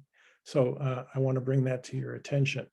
We're going to also move now to our joint Q&A. But before we do that, I want to, hold on one second. I'd like everyone, if you can, to at least get on screen. We want to be able to call you out, have our guests be able to see you. But I also want to, we're talking about anti-Semitism, and I'm so proud to have brought this program to our group. The group that I founded is on behalf of my parents, who were both survivors of blessed memory. But here today, we have actual survivors, and I want to call them out, and I want you to raise your hand using the icon so everyone can see you. We have Zelda in the, so wave your hand, Zelda, so we can see you. We have Ruth Lindemann, who is here. We have, yes, Ruth Bollinger is here, raise your hand. Benjamin Midler, if you can say hello, Benjamin, because you can come to the front of the screen. And I know we had the raisers from Israel, but they had to leave the program. So I'm going to ask the first question, and I'm going to direct the question to both Laurie and to Jeff, who are experts around anti-Semitism. The program was very interesting because it brought us through film and brought us through digital media today. But I want to use the survivors with us today, who are my personal friends as well, to speak for my parents, because I never got a chance to ask my parents anything about the Holocaust, and nor did my parents ever talk about the Holocaust. But I'm interested to hear what our survivors have to say about the program that they just witnessed. And please, if you have any thoughts, please unmute yourself and speak. And I know, Zelda, you have your hand raised, and you've been very patient to wait for this part of the program. So please, you take the first question. Well, it's not a question. There are too many questions to ask of the two gentlemen. I think I have a couple of comments. First of all, I just ask you to give a little bit of where you were in the Holocaust and what age, and just so everyone in the group can identify. I am a child survivor of the Holocaust. I was 3.5 in Poland. The Soviets took us over, and then the Germans. We hid for a while and eventually wound up all the way. I cannot tell you exactly how. It's an adventure. We wound up all the way in Siberia, returned after the war to Poland, where everything and all our families were killed in the pits and concentration camps. And we lived in a bummed out building in Stettin, and eventually we were not safe in Poland. In Poland, the Jews were attacked daily, nightly. And this is why very few Jews remained in Poland and other countries after the war. And we found safety, of all places, in Berlin, Germany, and that's because the American forces were there. And came to the States when I was 13 and continued life. And I must tell you, first, I want to just, may I continue, Jeff, with what I wanted to say? Enough about me, right? Yes. Okay. I live in Boca Raton. I am part of the Child Survivors Hidden Children of the Holocaust, and have experienced through words and feelings and editing a couple of books, more than a couple of books of our survivors. But what I wanted to really mention to you, Lawrence, is that song that you created. is a negative thing that actually what Jeffrey is talking about can pick it up and use it for themselves as a positive, accusing the Jews of all those things. I think if you would not use it as a negative, I think it would be much more forceful to teach the world, in brief, in song, what are the Jews being accused of? This is the way I see it. Let me say something too. We had this discussion prior to this session, and Laurie and I have gone way back to several years ago. And I also, Laurie is a mentor of mine from film. Laurie asked me whether he should sing to this group. And I said that I would ask him to preface his song as he did. And I would ask Laurie to sing. He already anticipated you, Zelda. Yeah, he did. And he was really going to not sing. So I really wanted him to sing to see, because I knew you would be here plus the other survivors. And Laurie has spoken to hundreds of groups, if not thousands. He spoke at Yad Vashem. I'm sure he did not sing at Yad Vashem. And so I don't really want to put Laurie on the spot on that regard. He understands your position, and he clearly has that in his toolbox. So let me also say that I'm a satirist since I've retired. I've written over 800 satire columns for the San Diego Jewish World. One of the ways I do satire is through these parodies. And that's what that is. It's a satire about how stupid these bleeps are. One of the things I didn't get to show you, one of the clips you're welcome to show it now, is from the Hebrew Hammer, and which is also a satire about anti-Semitism and how we deal with anti-Semitism. You don't think that the deniers and the haters will pick this up and turn it around and say that this is what really the Jews did, rather than as a negative? Well, one, they're never going to hear it because it's on here, and I don't think I have much of an audience among Holocaust deniers. Okay. But it's just something I do. I was going to show you. This is something we actually go ahead and do it. Which is that there's a whole theory about contemporary Jewish filmmakers, that many of them, especially earlier than the pandemic and Trump, that there was just such a comfort in America.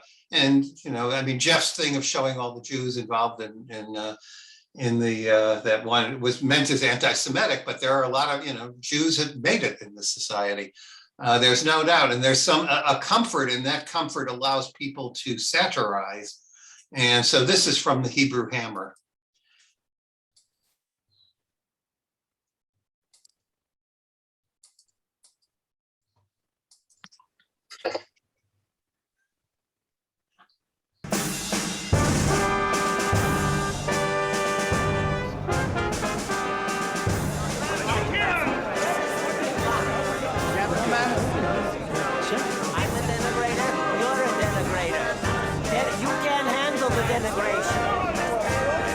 Gentlemen, please.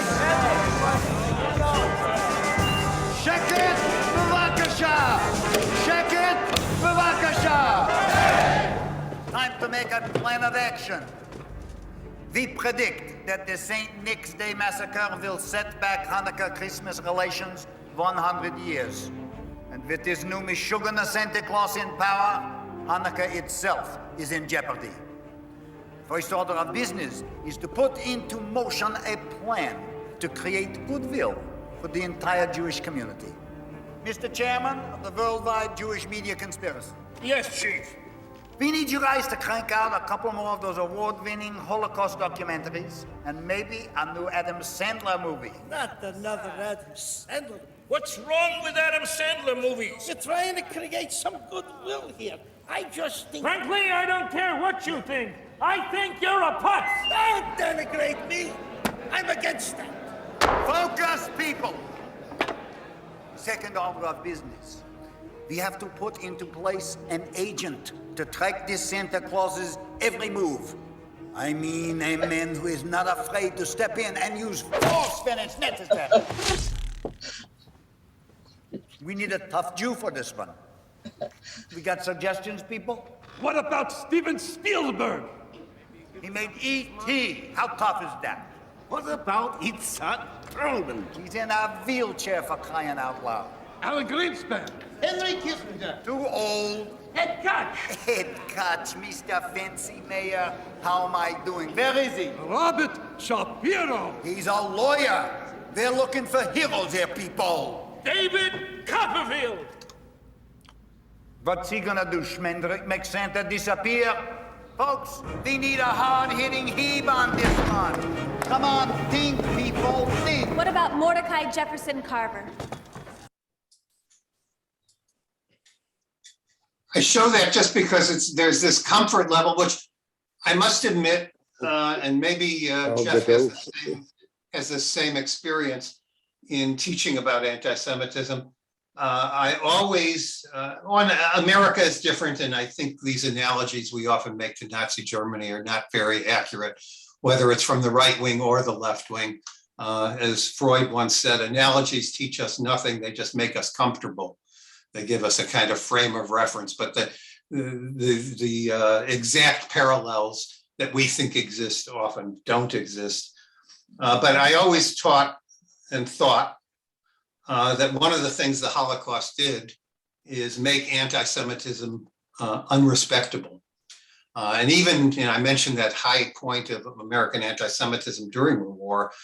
Within 5 years after the war, those figures were down by half. It'd been about 50% of Americans expressing anti-Semitic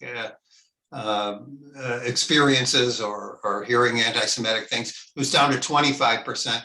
And if you follow the ADL over the last 10 years, even with the rise of incidents, it's about 12 to 13, it's kind of steady, 12 to 13% of Americans who hold what they call core anti-Semitic beliefs. But there's been a comfort in this country, and part of that comfort expresses itself in being able to satirize this stuff. It's kind of like Charlie Chaplin, after making The Great Dictator, and then after the war, he was asked how could he make this thing when a comedy about Hitler, and he said, had I known about the Holocaust, I never would have been able to make that film. But he made it before. And I think my using this as satire is a certain sense of comfort despite the level of anti-Semitism, which I still think is a fringe movement in the United States, but which certainly has gained a lot of respectability. But I don't see anti-Semites coming to power. I see rather this empowering of people who think you can go and beat up people and go into the government and beat up people. That's the scary thing. Anti-Semitism in the United States has largely been a matter of private discrimination and much less of public discrimination. So I wanted to ask Ruth, you're raising your hand. So Ruth, go ahead. And then. All right, I'm pulling rank here. I'm probably the oldest person here. And there's something I know for sure because I lived Again, in Ruth, can you give a little, Ruth, give a little lived bit. in Vienna as a little girl, and I know that it doesn't matter who it is. It can be your best friend. It can be people you've trusted and loved, but there are people out there that hate you because you're a Jew. There is absolutely nothing we can do about it. Jewish people have been philanthropic, have done much, even not just out of Israel, but if you look at the list of people that have really, really made a difference and helped the world become better, there'll be a long list of Jewish people there, way out of proportion, but it doesn't matter. There are people out there that want to kill you because you are Jewish. And they may be a small minority, but it just takes one man to come into power and convince everybody else that it's their duty to do that. Now, you can all say, oh, poo-poo, you're just an old lady, you don't know anything. But the thing is that I do know, and I'm trying to warn all of you to be alert. There's not much we can physically do, but we can keep ourselves mentally sharp and be prepared. And I'm really sorry to have to tell you all that. No, But I think it's you know. I think it's really good. And the reason I put this program together was for us to be able to see these examples, to be able to share these examples. And I want to call out if Benjamin wants. Excuse me, could I ask Ruth a question? Sure. Where are you, Ruth? I'm asking. Are you related to Albert Lindemann? No, I don't have any. Because one of the great historians of American historians of anti-Semitism is Albert Lindemann. Really? Yeah. Ends on the end? Yeah. Oh. Yeah. I'm That's gonna why I have asked. to look him up. Well, thank you for that information. Ruth, Benjamin, Jackie, any comments from you? And then we'll open up the questions to everyone else. Ruth, I see you all leaning forward, so go ahead. Excuse me.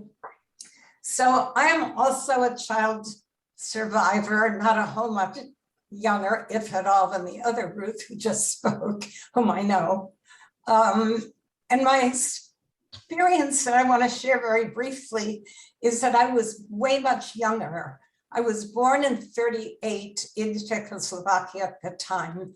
It took us almost all of those 3 years to get out, waiting for our US registration or immigration number to come up.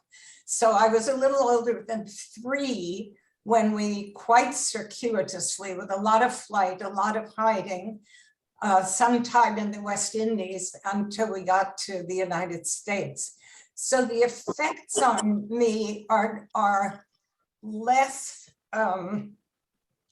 direct, perhaps, and a lot more subtle, because I was too young to have my own articulable memories. I do have the effects, but I didn't at that time understand that I was being surrounded by terror and that was abnormal.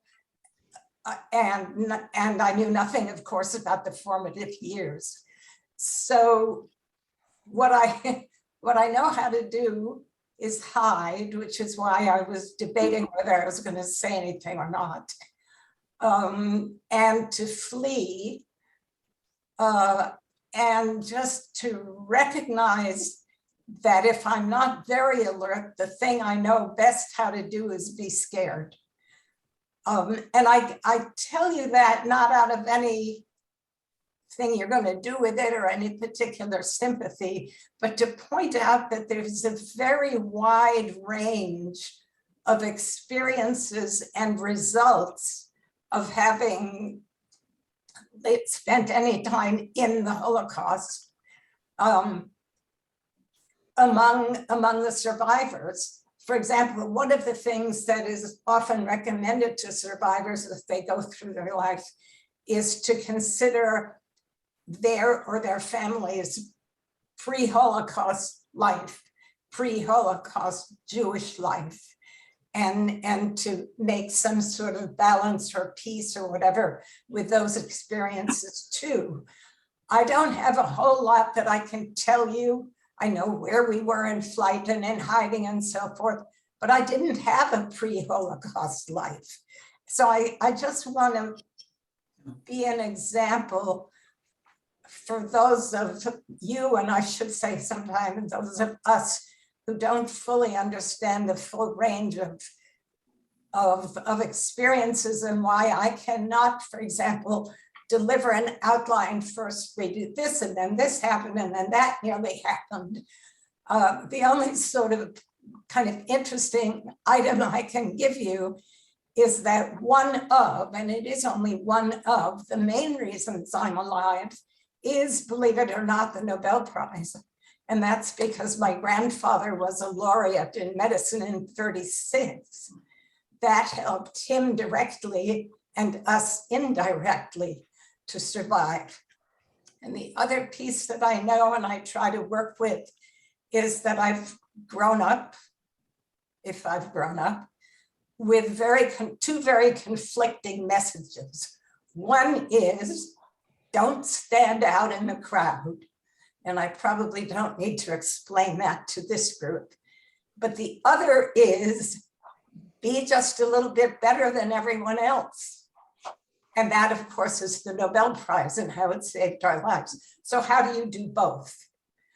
And I just wanted to kind of, and I don't mean this unkindly, I just wanted to create one little inch more of opening people's minds to the possibility of who we are as child survivors. Thank you.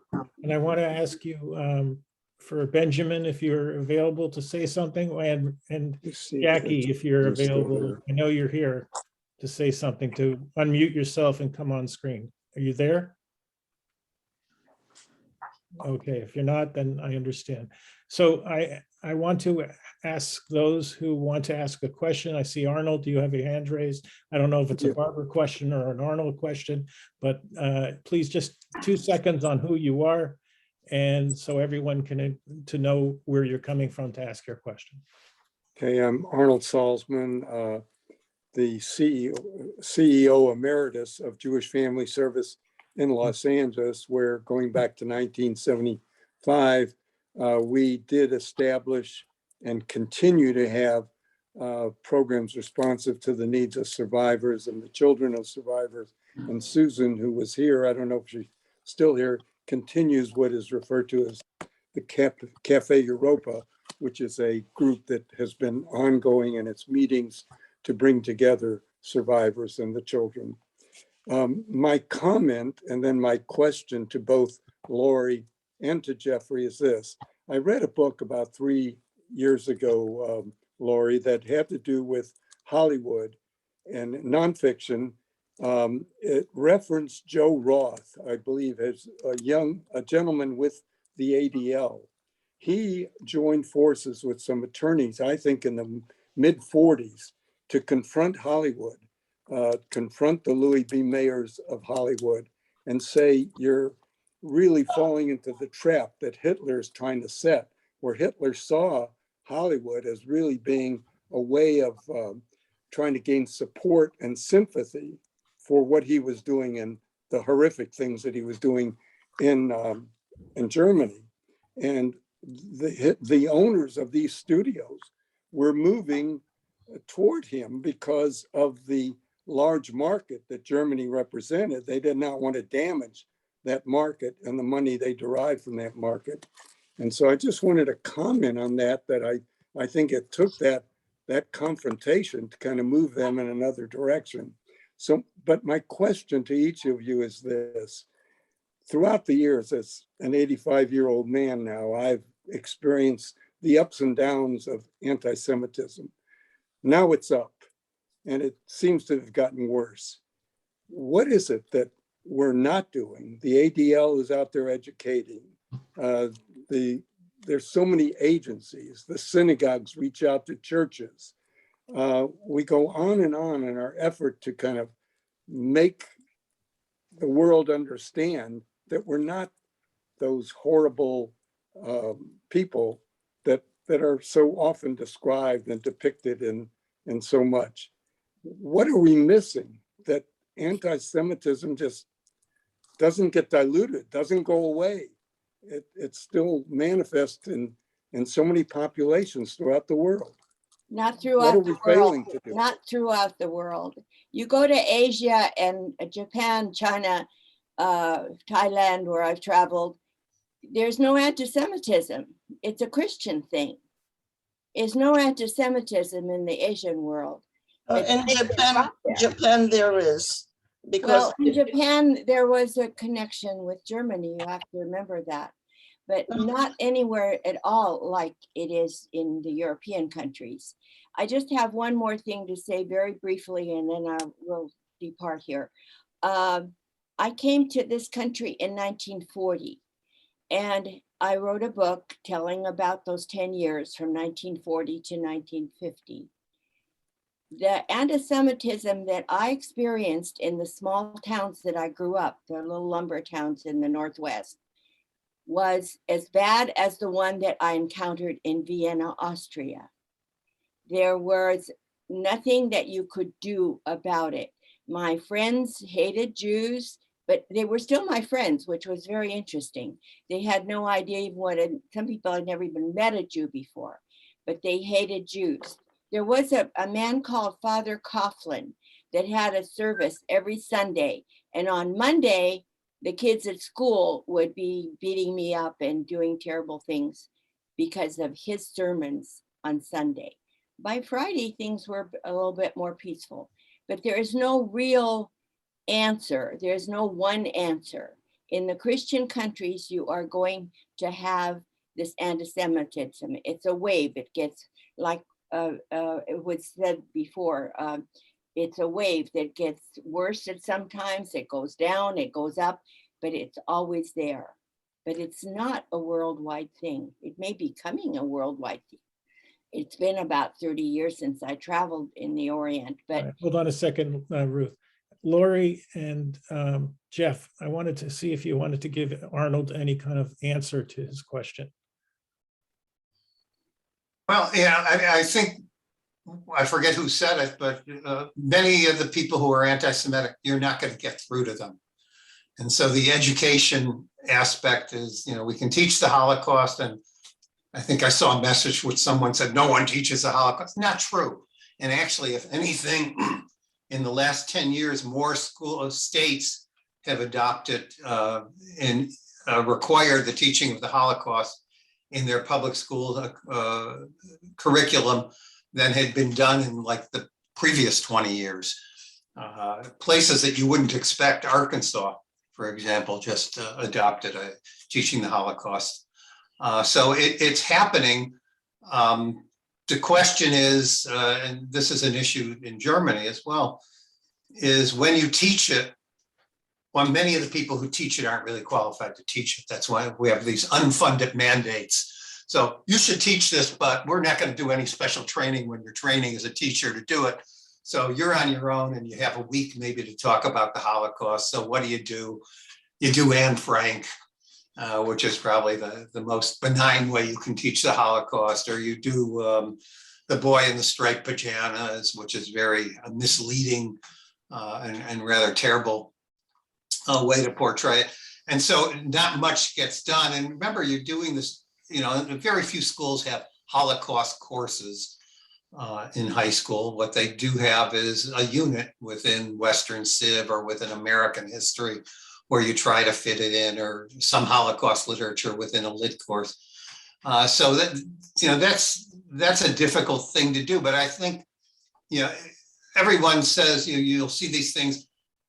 Most Americans can't say 6 million Jews died in the Holocaust, and they'll give you a percentage, or they can't name certain camps. And one of the things about that, it's very scary, but one of the things about that is when you do surveying, social science surveys, one of the things you're told is the more specific information you ask for, the less the answer is going to be. But if you ask, did Hitler do terrible things to Jews, and should we teach this? The percentages are actually very high of Americans who say it. It isn't the way we'd like the Holocaust to be known. They don't know it as well, but they do know it. But I think all you can do is you can try to mitigate it, in part by education, in part by just the way Jewish communities have responded. And by the way, all communities have responded to tragedies elsewhere, and how is happening now. Overall, one of the things, Lindemann, I mentioned, it's a book about anti-Semitic trials, Al Lindemann's book, but he gives you this idea of what he calls the roller coaster theory of anti-Semitism, and I tend to agree with it. It's a roller coaster. There's always this repertoire of memes and tropes and whatever that Jeff talked about. that are there. They can be dormant or they can be unrespectable. And then when you have a crisis, they can come to the forefront. But though all these things are out there, and though we do have, some crazies in the Republican Party and some crazies in the Democratic Party, they are crazies and they are marginal. And I think that's important. Why did Mitch McConnell this week feel it was important to condemn the silence of McCarthy on two of his members going to a white supremacist rally and speaking? Mitch McConnell rarely does anything critical of other Republicans, and particularly anything that Republicans do in the House. But he felt that that was important. And I view that, like I said, I don't think, anti-Semitism in the US is going to come in the form of a Hitler. It's going to come, it's always been tied to other issues. So it's going to come in the form of laws which strengthen the Christian nature of American society. Those are the kinds of things that are going to happen. I don't foresee pogroms, but I want to give it over to Jeff, who's been I want to ask Jeff. Very patient in silence. Yeah, Jeff, if you have any comments, please. And then I want to ask also Michael, who is a Holocaust professor at Penn State, if you have some words also. So I'm teeing you up, Michael, if you care to say anything. Go ahead, Jeff. I'm actually in the classroom and I'm trying to do this. So I can only tell you my experiences, and they're not encouraging. The discouragement is not anti-Semitism. It's not mean-spirited. It's chronological and it's topographical. My students were born in 2002. My students, and I can only speak to my experiences, I teach at a small college in Southern California, 98% Hispanic serving.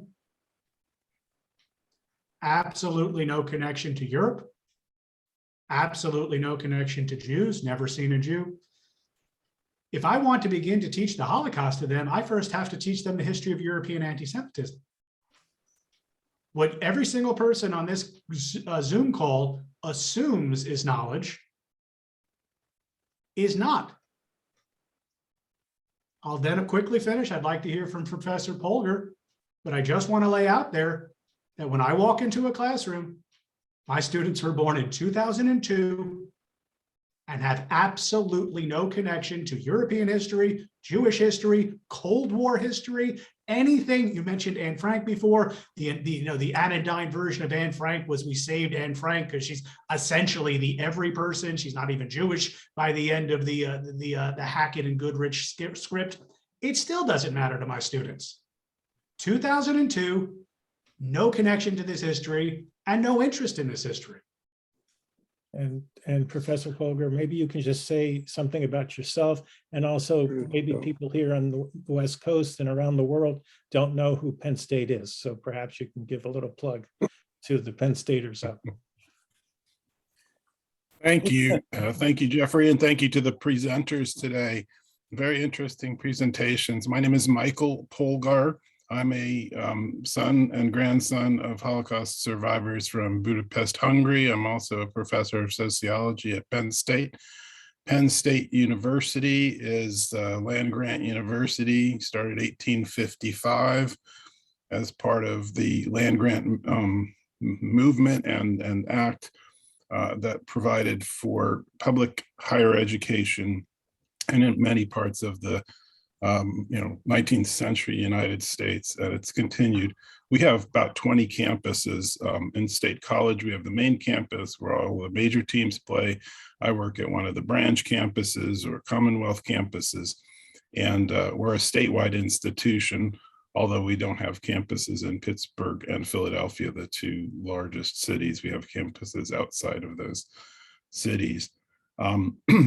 I started Holocaust education thanks to the U.S. Holocaust Museum, USHMM. I put a link to them in the chat not too long ago.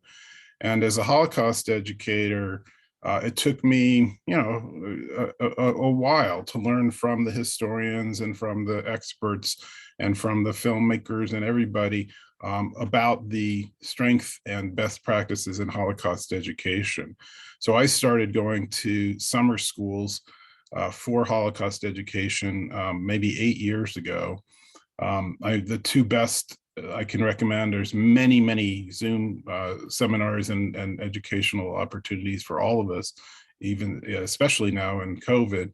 But I started in 2014 thanks to the Holocaust Museum, and then the Olga Lengyel Institute, TOLI, sometimes known now as TOLI, is in New York, but also around the world. They do fantastic work.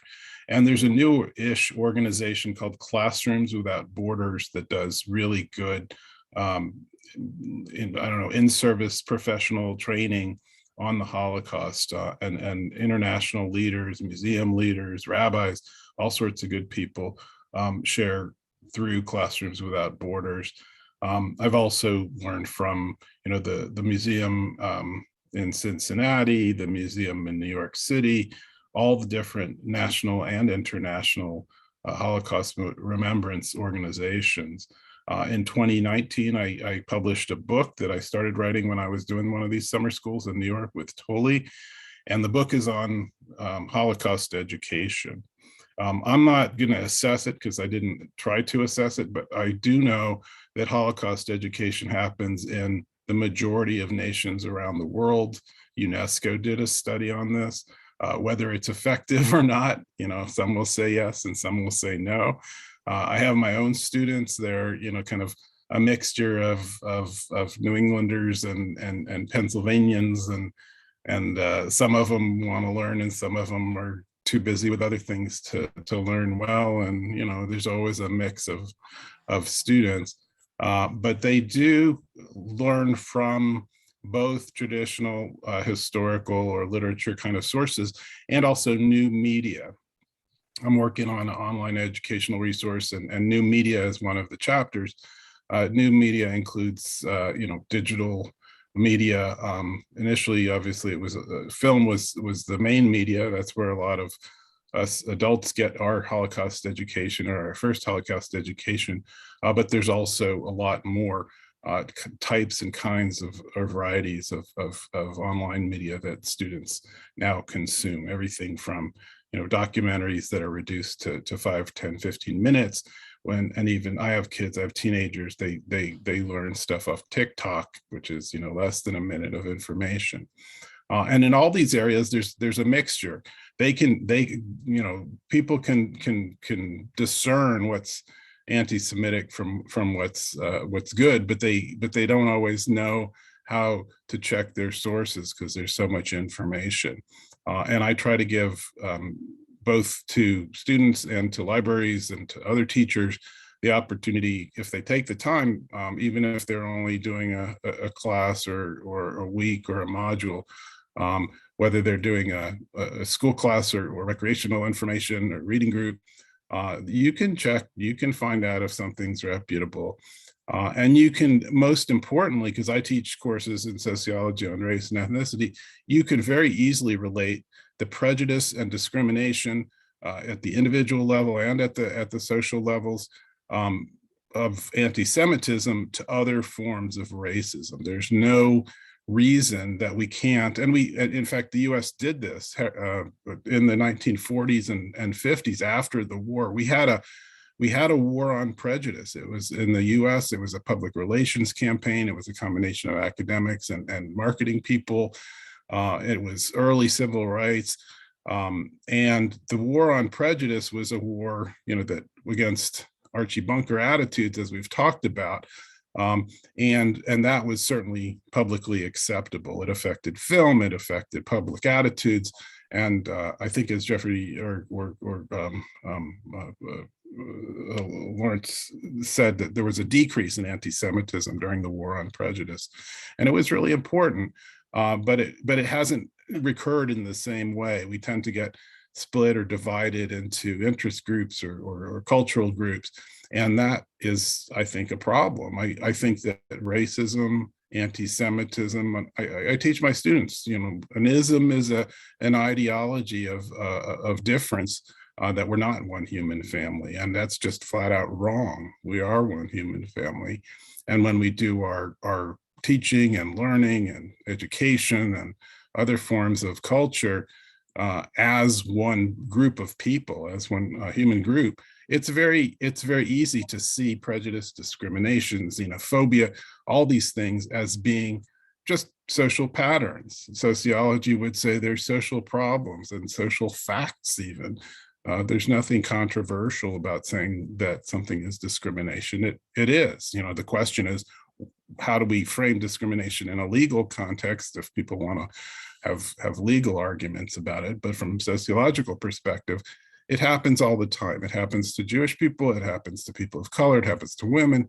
And so there's no kind of problem with saying the cultural misrepresentation, as was said earlier, the cultural misappropriation of Jewish people, Jewish community, Jewish culture with anti-Semitic tropes, as was described, is a problem. It's a social problem, and maybe if Jewish people are making it well, like the Hammer movie, it's funny, but that's with a Jewish audience, and we have a much wider audience than a Jewish audience. Hey, Michael, thank you. Michael, I need to I'll stop. move the program along.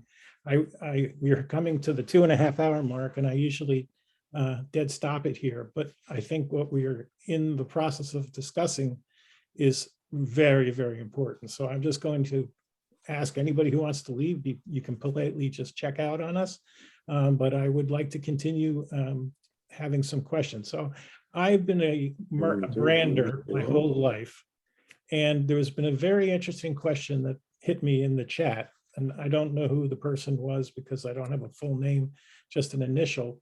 But the person asked, why in the world today, when we have everything has to be done in a nanosecond of coverage, why do we brand this anti-Semitic? Why shouldn't it be anti-Jewish?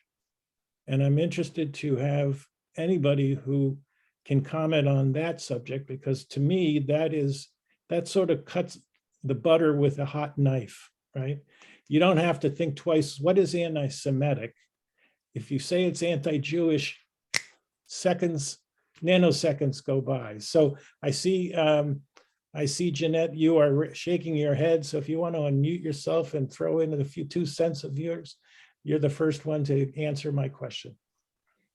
Actually, it's not my question. It's the person who asked the question. If that person wants to ask the question and identify themselves, please do so as well. So thank you, Jeffrey. I see that making a distinction between anti-Semitism and anti-Judaism is very confusing, because if you are anti-Semitic, you are anti-Jewish.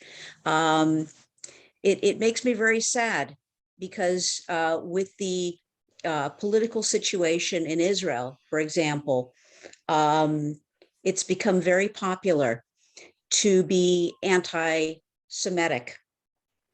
But those that are anti-Semitic, that say that Israel should not exist, are very quick to say that they have nothing against Jews.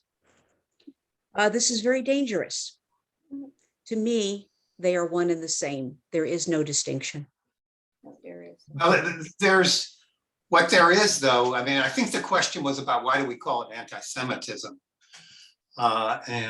This has to do with racial theories and linguistic theories in the late 18th and 19th century, in which many racial theories were linked to archaeology and to tracing the roots of European languages and attributed to Indo-European, to languages which were brought by people who came originally from India. And that's Indo-European languages. And they distinguish themselves from the Semitic people. So the idea of Semites and Jews got tied, but Arabs are Semites as well. I mean, they're part of that. So it was a misnomer from the beginning. Some people use the term anti-Semitism. Now, some people, you sometimes see Judeophobia is another term that's used. But the difference, there's one other distinction there, which is between anti-Judaism, and maybe this is what you're talking about. I, in my courses, distinguish between anti-Judaism and anti-Semitism, because anti-Judaism was the Christian anti-Semitism, but the distinction was it could be cured by changing your religion, whereas anti-Semitism is usually linked to racism, where you can't change your, it's your blood. And this so goes that's into the distinction I eugenics, make. and this goes into eugenics, right? And the original thought that Jews are a race as opposed to a religion or culture. Right. So anti-Judaism, as bad as it was and led to all sorts of terrible activities, the goal of anti-Judaism was to get Jews to convert. It wasn't to kill them. Yes. Though it often resulted in that. It often, incited people to do that. And so that's the distinction I think that people are making. Kaush, you've been very patient. I want you to be quick with your question. And then Joanne, I would like to call you into the discussion because of your experience as a Holocaust educator for as long as you have been. So you'll be up next. Thanks. Go ahead, Kaush. Yeah, thanks, Jeffrey. So my question is actually a second about who you are and okay, 2 minutes, just 10 seconds. So I'm from Atlantic Canada, and just my background, I'm originally from the southern part of India. My family had worked for the British when the British were ruling India. So that's sort of my background there. And they're from the, they're a Hindu family. They were from the priestly caste. But of course, I'm not religious anymore. My question is actually directed to the speakers who gave an outstanding speech. I'm a big fan of Carl Sagan. He's expired. I still remember him. And Carl Sagan always spoke about the demon-haunted world. He always spoke about paranoia and people not using the rational, he's an atheist, but, I would say God-given reason, and just concocting the wildest theories, conspiracy theories. And I think that's very connected to the anti-Semitism that you all spoke about. So I think my question is, what can I see is a bigger problem with humanity when I look at it from the perspective of Carl Sagan? So do you think it's because of lack of scientific reasoning, people not being able to get proper, not using their common sense logic is leading to all this, and also having anti-Semitism as obviously a as a side effect of this? Thank you. Go ahead, guys. Jeff, where's Jeff? I'm not seeing Jeff. I'm here. Just okay. Now I see you. I'm a political scientist, and I teach my students that the basis of any successful political campaign, the basis of any successful political movement, the basis of any successful and consistent political ideology is identifying a lowest common denominator that connects the largest group of people together. My sociologist colleague understands this as othering. We are this because we are not that. Anti-Semitism has been and continues to be a very effective othering. It establishes the lowest common denominator, the simplest relationship between people. It's a coping mechanism. Okay, thanks. Go ahead, Joanne. Again, a little bit about yourself so people know who you are. Thanks. Jeff, can you hear me okay? Yes. Okay. I'm Joanne Gilbert. I'm an author whose focuses on young women who actively and successfully defied the Third Reich. My motivation was growing up as a post-war boomer. All I heard was that we were victims who went silently like sheep, and I couldn't accept that. So I went out and found women in their 90s and older who actively defied the Nazis and their collaborators, and then went on and lived long, loving, and productive lives, dispelling the mythology that the Holocaust was the only thing that happened to them. They actually had lives afterwards. My comment about Holocaust education is that in Las Vegas, Nevada, the Sperling Kronberg Mack Holocaust Resource Center does provide trainings for classroom teachers from 6th grade through university in a variety of subject matters, how to incorporate Holocaust education into what they're doing. It's kind of subversive. And we try to help them wherever they are. So please contact me if you'd like information on our lesson plans, on our presentations. Sperling Kronberg Mack Holocaust Resource Center in Las Vegas. I'll put it, I was just putting it in the chat. All right. Jeanette Could I add something very quickly to follow? Please, and then we're going to wrap up. In Oregon, you may know, and I have already put this in the chat, but you may know that Oregon now has a mandate to teach the Holocaust in the schools. And I give you a person at we call it OJMCHE. It's the Oregon Jewish Museum and Center for Holocaust Education.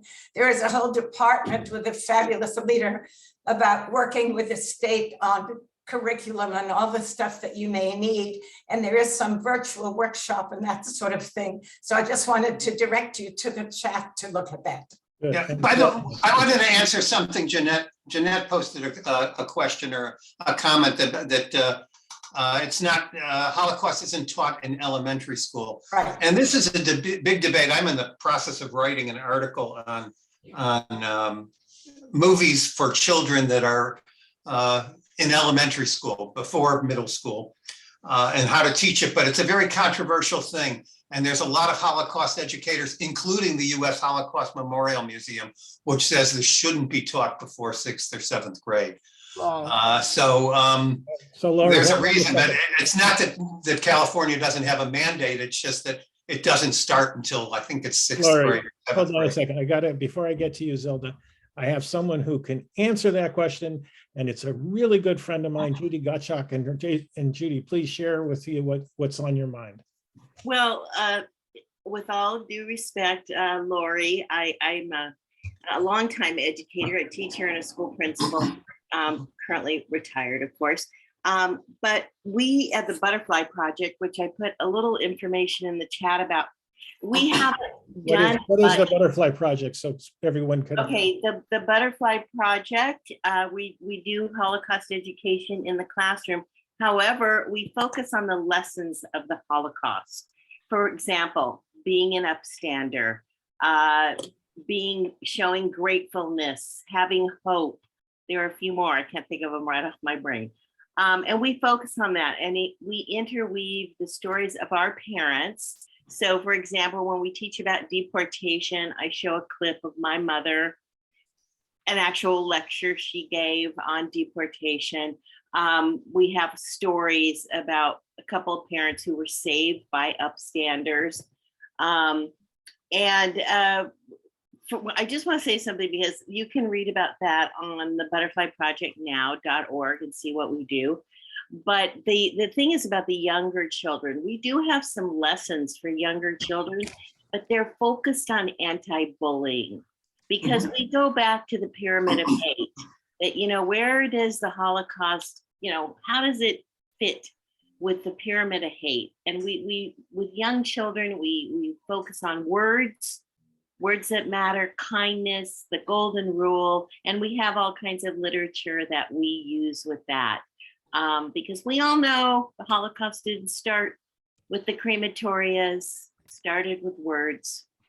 And that's what we focus on. And most of the time we are doing 5th through 8th grade. We do some high school. I always nobody mentioned Facing History, which is an amazing organization doing very deep, thoughtful work on the Holocaust. And really brings about a lot of critical thinking and not just the Holocaust, in general. But anyway, so just to say that about young children, Larry, it's not so much, Holocaust, but bullying and where does something like that come from? I was only addressing the question that why isn't it taught earlier? That was the question that was raised. But I understand what you're saying. I think there was this whole debate, and if you can go online, it was Samuel Totten and Harriet Sepinwall, and had this whole debate about what age should you begin. And I've noticed as I've been working on this article, there are some states that require it as early as kindergarten, which is really amazing to me, and Jewish day schools as well that start at that early. At least some, not all. The majority don't. But it is an issue. What do you do with it? And you can do the broader sorts of things. And if you think about it, almost all fairy tales are about persecuting the other and realizing the other is okay. I mean, Disney movies are about penguins who dance and it's kind of a key sort of thing. How do you eventually relate it to what's happening to the Jews? And there are some very good stories, terrible things. Children's stories that do that. Or Zelda, and then I'm going to come to Sarah, and then I have to think we'll close it. I'll make it very short. In Florida, it's mandated that the Holocaust taught from kindergarten through 12th grade. There was one progressive teacher that had us come, Holocaust survivors, to meet and speak to different classes. And a kindergarten teacher asked for survivor to meet her students to come to a class. Well, nobody, wanted to take it, and I took it. And I come there and I ask the teacher, what do these 5-year-olds know about the Holocaust? Oh, she says, children, what do you know about the Holocaust? The hands go up. No name calling. Be nice to each other. These kind of lessons of humanity, of being a good person next to each other. And when I speak to students of all ages, I show them that the Jews are not the others. We are not subhuman. We're just like them. This is my most important lesson, not my story, the story they learn from me, but what they learn from me is I'm just like them, whether they're black or Indian or Hispanic, which we have a big mix here in Florida. This is the lesson of the Holocaust. I'm not an educator like you guys, but I feel I've spoken in the last 25 years, at least to 20,000 students in schools, and published our organization, the Child Survivors Hidden Children of the Holocaust, published 2 books, and we've given them to schools class sets because these are true stories. They're not movies based on the Holocaust. It is true stories of our child survivors. Anyways, I can talk a lot. That's all I wanted to add. I want you to, but I can't do it right now. So I want Zelda, you're so right. Sarah has the last voice on this call. We are now almost 2 hours 45. Oh, you want to say something, Michael, as well? So I'll get back to you. And then Michael, you are the end stop. Okay, Sarah, go ahead. Now you can't see Sarah, but your voice will be with us. Hi, my name is Sarah Hernandez, and I am not Jewish. I was raised Christian, and I was raised in a church that was very strongly Judeo-Christian, and they held very strongly to the Jewish foundations of what should be Christianity. But I wanted to shed some light on how Christians view Jews and modern Christianity and why it is so prevalent, and coming from the background of being raised in the Christian home, in a Christian environment. Sarah, we have to be quick. This could be a program on its own. So basically the churches have replacement ideology, thinking that they're better, that they're now the chosen people. But getting to the next point, which was really what I wanted to talk about, teaching children about the Holocaust. I was 6 years old when I came across a copy of The Hiding Place, and I read it cover to cover on my own.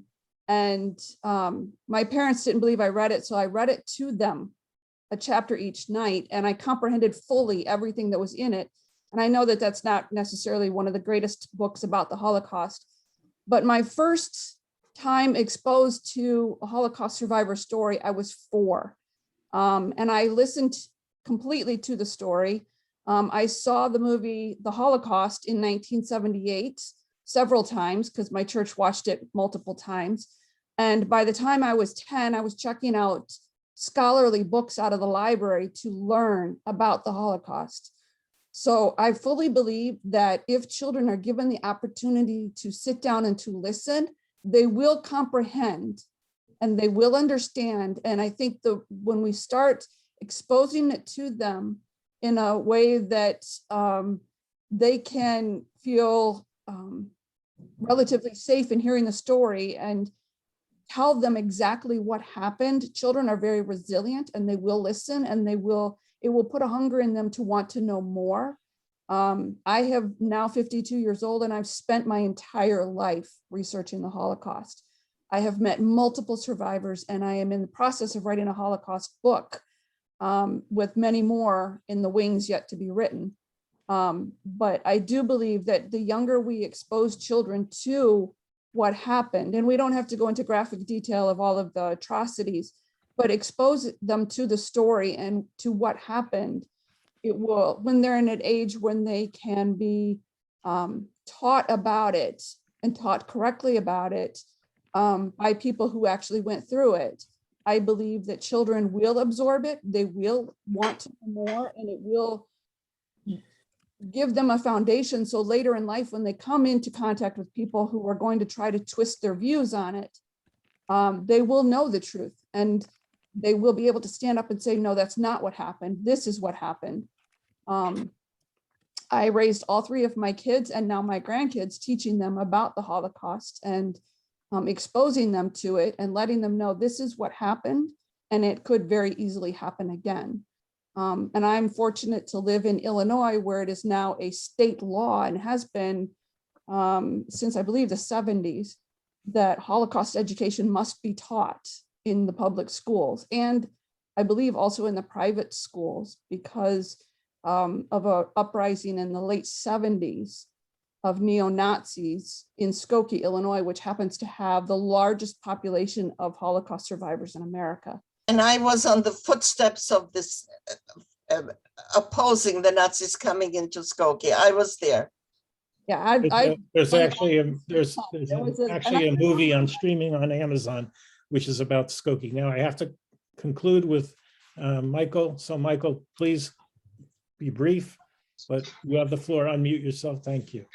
Well, the kind of basic lesson that all of us get from education about the Holocaust and education about anti-Semitism more generally is that there's lots of context.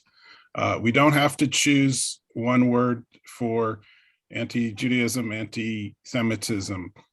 We don't have to choose one concept for prejudice, discrimination, bigotry. We can talk about lots of concepts. We can talk about the positive and not just the negative, things like inclusion, equity, diversity. These are positive multicultural educational concepts. It is true that we've lived through and worked against anti-Semitism and other forms of prejudice and discrimination for a very long time, and they haven't stopped, and maybe they'll never stop. But I think it's important that we recognize that denial is very limited. Holocaust denial is very limited. Holocaust distortion and distortion of other things is more common. And the International Holocaust Remembrance Authority, which is a European Union organization, I believe, is working on that front.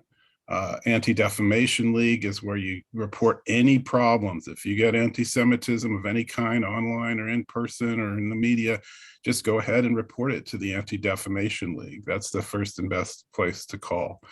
So thank you so much to Lawrence Barron and to Jeffrey for presenting to us. It's the youth of tomorrow is not as horribly indoctrinated as we might think, but we have a lot of education to do as a group, as a team, as a society, and you're all doing some of that. And keep up the good work. Well, and I want to sort of marry on top of those really kind words to Laurie and to Jeff for coming to the group. All of you know these presenters come without any expense or payments. They do it because they have a passion to want to bring the topic to us. So I am honored to lead this group. You are some of the best friends that I have and make, and I meet new friends all the time. I'll let you know that we just crossed the 3,000 worldwide membership mark last week, which is amazing. When I started the group on behalf of my parents in May of 2021, I would have never, ever thought we would reach this situation. And the fact that we are almost maxing out programming on, again, another milestone. I want to also just leave you with, for my parents, every Yom HaShoah creates special programming. And we have put together, or I have put together 3 exceptional programs in April on behalf of my honoring of my parents on April 3rd, April 10th, and April 24th. And I hope that you'll reserve those. They're all at the same time. They're all on the same Zoom URL. And I'd love for you to make those marks in your calendar, especially on April 24th. Judy will be back, and the Butterfly Project is leading the presentation on how to educate our youth. But also, I'm inviting survivors, and I've invited all of the survivors on our group here today to join in a special surprise that I'm not going to tell anybody about, but I want you to RSVP to me, and we will bring a special storytelling group of survivors to that program and discuss something that ties in with the Butterfly Project. So please make a note of April 24th at 10 o'clock Pacific time. And I will be sending around, as you know, tons of announcements, so you'll be able to see it. So Ava, it's nice to see you. I didn't get to hear from you today, so hello. And thank you all for hanging out. We have almost, it's really funny. I'll just say this, people often ask me, how can I do 2 hours? We are almost 3 hours into this program, and I could think that this program could go on for another hour easily. So thank you all. I love you all. Take care now. Have a nice week. Bye-bye. Thank you.